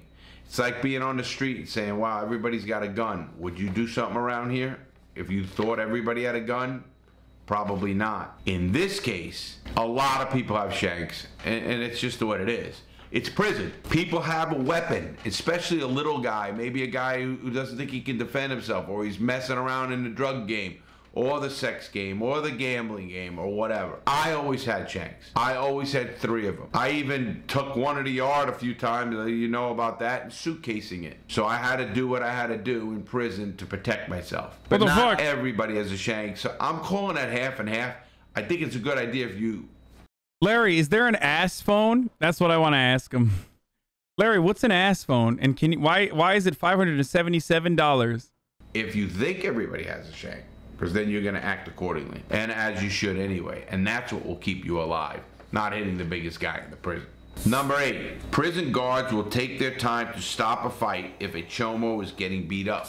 Well, you know, let me explain. First of all, a chomo is a child molester. They're not liked in prison, as if rats are not liked in prison. They're the lowest of the low. Now, this one I told you has a ring of truth. What the fuck? There's an abbreviation for child molester? What the fuck's going on, dude? To it, because I know guards who would take their time, or slow walk it they call. Yeah, libertarians be like, actually it's a femophilia, blah, blah, blah. Like they're getting their asses beat while they're trying to debate lord their way out of child molestation. To go to a fight if they know what it is. My buddy Gary Massey said he heard that Lawton was out front going nuts when I went nuts on the unit manager, and he didn't even go because he says, fuck her. He didn't like her. Not because of me. He didn't like her. So he said, fuck it, you know, and he knew that the person down there and the person taking me to the hole was a guy named Spell. He knew I was okay. He knew I wasn't gonna get fucked up. He knew the system wasn't gonna fuck me up. And that was Jessup, Georgia. Again, I have seen guards and no guards that they would do that. So that's on that end. Number 9, there is always an old wise guy that can give you Shawshank Redemption, baby. Advice. You know, I'm almost gonna say that's true. If you seek it out in prison, if you seek out advice from somebody in prison, and they're an old timer, and there are old timers in every prison, you know, the OGs. I became one after being in prison for so long. Paul Tellini was a guy people would seek out advice. Look at these fat cigars, dude. Yes, so I'm gonna say that's almost not a myth. There is always an old guy that can give you advice and will give you advice. Obviously, not if you're a dick. Not if you come off like, hey, I need this, give me that. You gotta have, you know, the key to prison and all of this stuff and this whole list is respect. You give respect and you get respect. That's it. You give it and you get it. Because there's always someone in there who don't give a fuck. Might feel slighted. Might have heard some bad news on him. Don't give a shit if he's gonna die. Whatever the cause. So you gotta think like that as well. So, but that old guy in that prison will give you the rundown of the prison. He'll get to know you and you'll know him, and you can go to him and say, hey, listen, what would you do? And he might give you some old stories about him when he was a young kid and stuff. And he, you know, he's been in prison. He's an old timer. I've been in prison until I know what they're gonna do to you anyway, and all this shit. Don't waste your time or whatever. Now you gotta take that advice, put it in here, filter out the crazy shit, because they all have it, and let that come out the other ear and keep the good shit. But I would agree 100% that there is an old guy in every prison that's gonna help you and give you advice if you want it and if you act accordingly. Number 10, there is always a kingpin in prison. You know, that's another one that's got half truths to it, or it's kind of worded a little bit differently. Now, there's always what they call shot callers in prison. Now, each gang or group have shot callers. Now, are they the kingpin? Not necessarily. They might have came up in rank or whatever it is in their gang or group, and they then are the kingpin of that group. Now, in the prisons... Yeah, the more I watch him, the more I've slouched during this video. He's making me slouch more and more alongside him. Now, this is maximum security prisons in the federal system, which had money, meaning prisoners. The feds didn't go after you if you were a little, you know, little robber or some shit. They went after you if you were a big-time criminal or a big-time drug dealer or a kingpin, Big time Tommy, or a big time money launderer. And even those are down on a lower security. So the big guys are mafia bosses and drug kingpins. There is always a kingpin, at least in the prisons that I went to. There's always a kingpin or a big drug. In our prison in Atlanta, the biggest drug deal we had was Willie Falcone. Now, Willie Falcone was the biggest drug dealer in the world, worth $1 billion. They were drug kingpins, for sure. So that does happen. And there will be kingpins and there will be stuff like that in prison. So I don't think there won't. You know, I wanted to debunk these myths because some of them are great questions and some of them, as you can see, are not myths, whether it's the old man or the kingpin. And there's other ones, dropping the soap or hitting the first guy. That's the biggest, stupidest thing you can do. Those things, you have to find out the right way, right here. So think before you act. I always believe that. You know that. Okay, I want to watch him review Heist now, like Grand Theft Auto Heist. Have I seen this before? Think you're the toughest guy in the prison because you're not. Okay, hold on. Top 10 myths, prison life myths shattered, dude. What is it? Larry, Lawton, GTA 5. Oh my god. Oh my god. Oh my god, he has so many. What the fuck? Former jewel thief reviews Grand Theft Auto 5 jewel heists. There's a bunch of them, dude. What the fuck? Okay.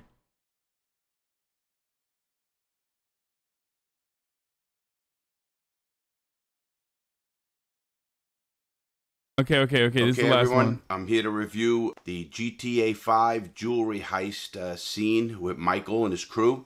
And there's two scenarios here, so I'm going to review them both. I understand it's a game, but I am, to this day, considered the biggest jewel robber in the United States. And I'm going to tell you how I would have did it.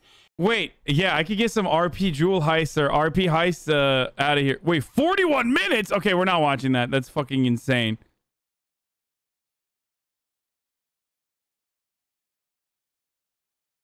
He made Michael look like him for the heist? Yeah.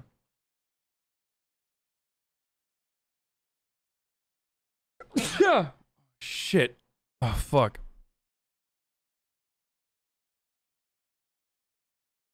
And what the game might have did a little bit off, or how they can improve the game. You never how you can maybe play it better and be a little bit more successful as well. So let's get right at it. Hey, listen. What do you got? The Holy Grail. Really don't know who the brains of the operation is. The one guy's supposed to be the tech guy. Yet.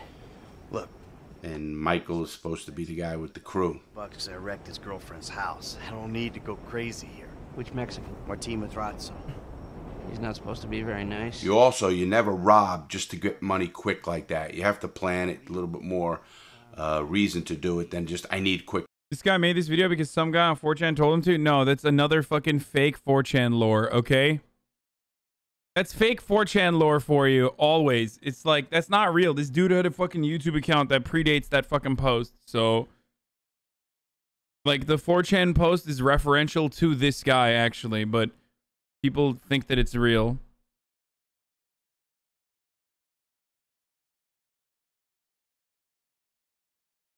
Is this guy actually the biggest jewelry thief, like, in the United States? I don't think so, right?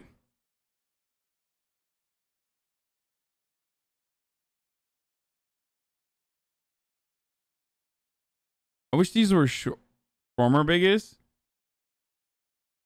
That got caught. Okay.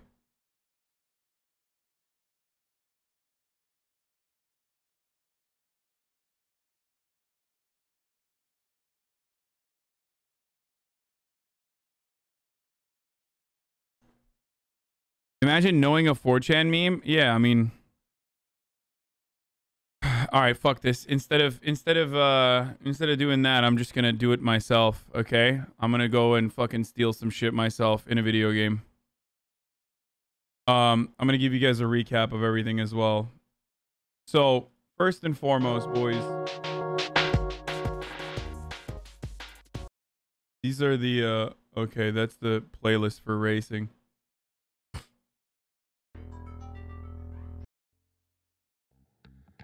So what happened is yesterday I was having kind of a slow day. We figured out weed. I'm gonna tell you guys what happened after hours.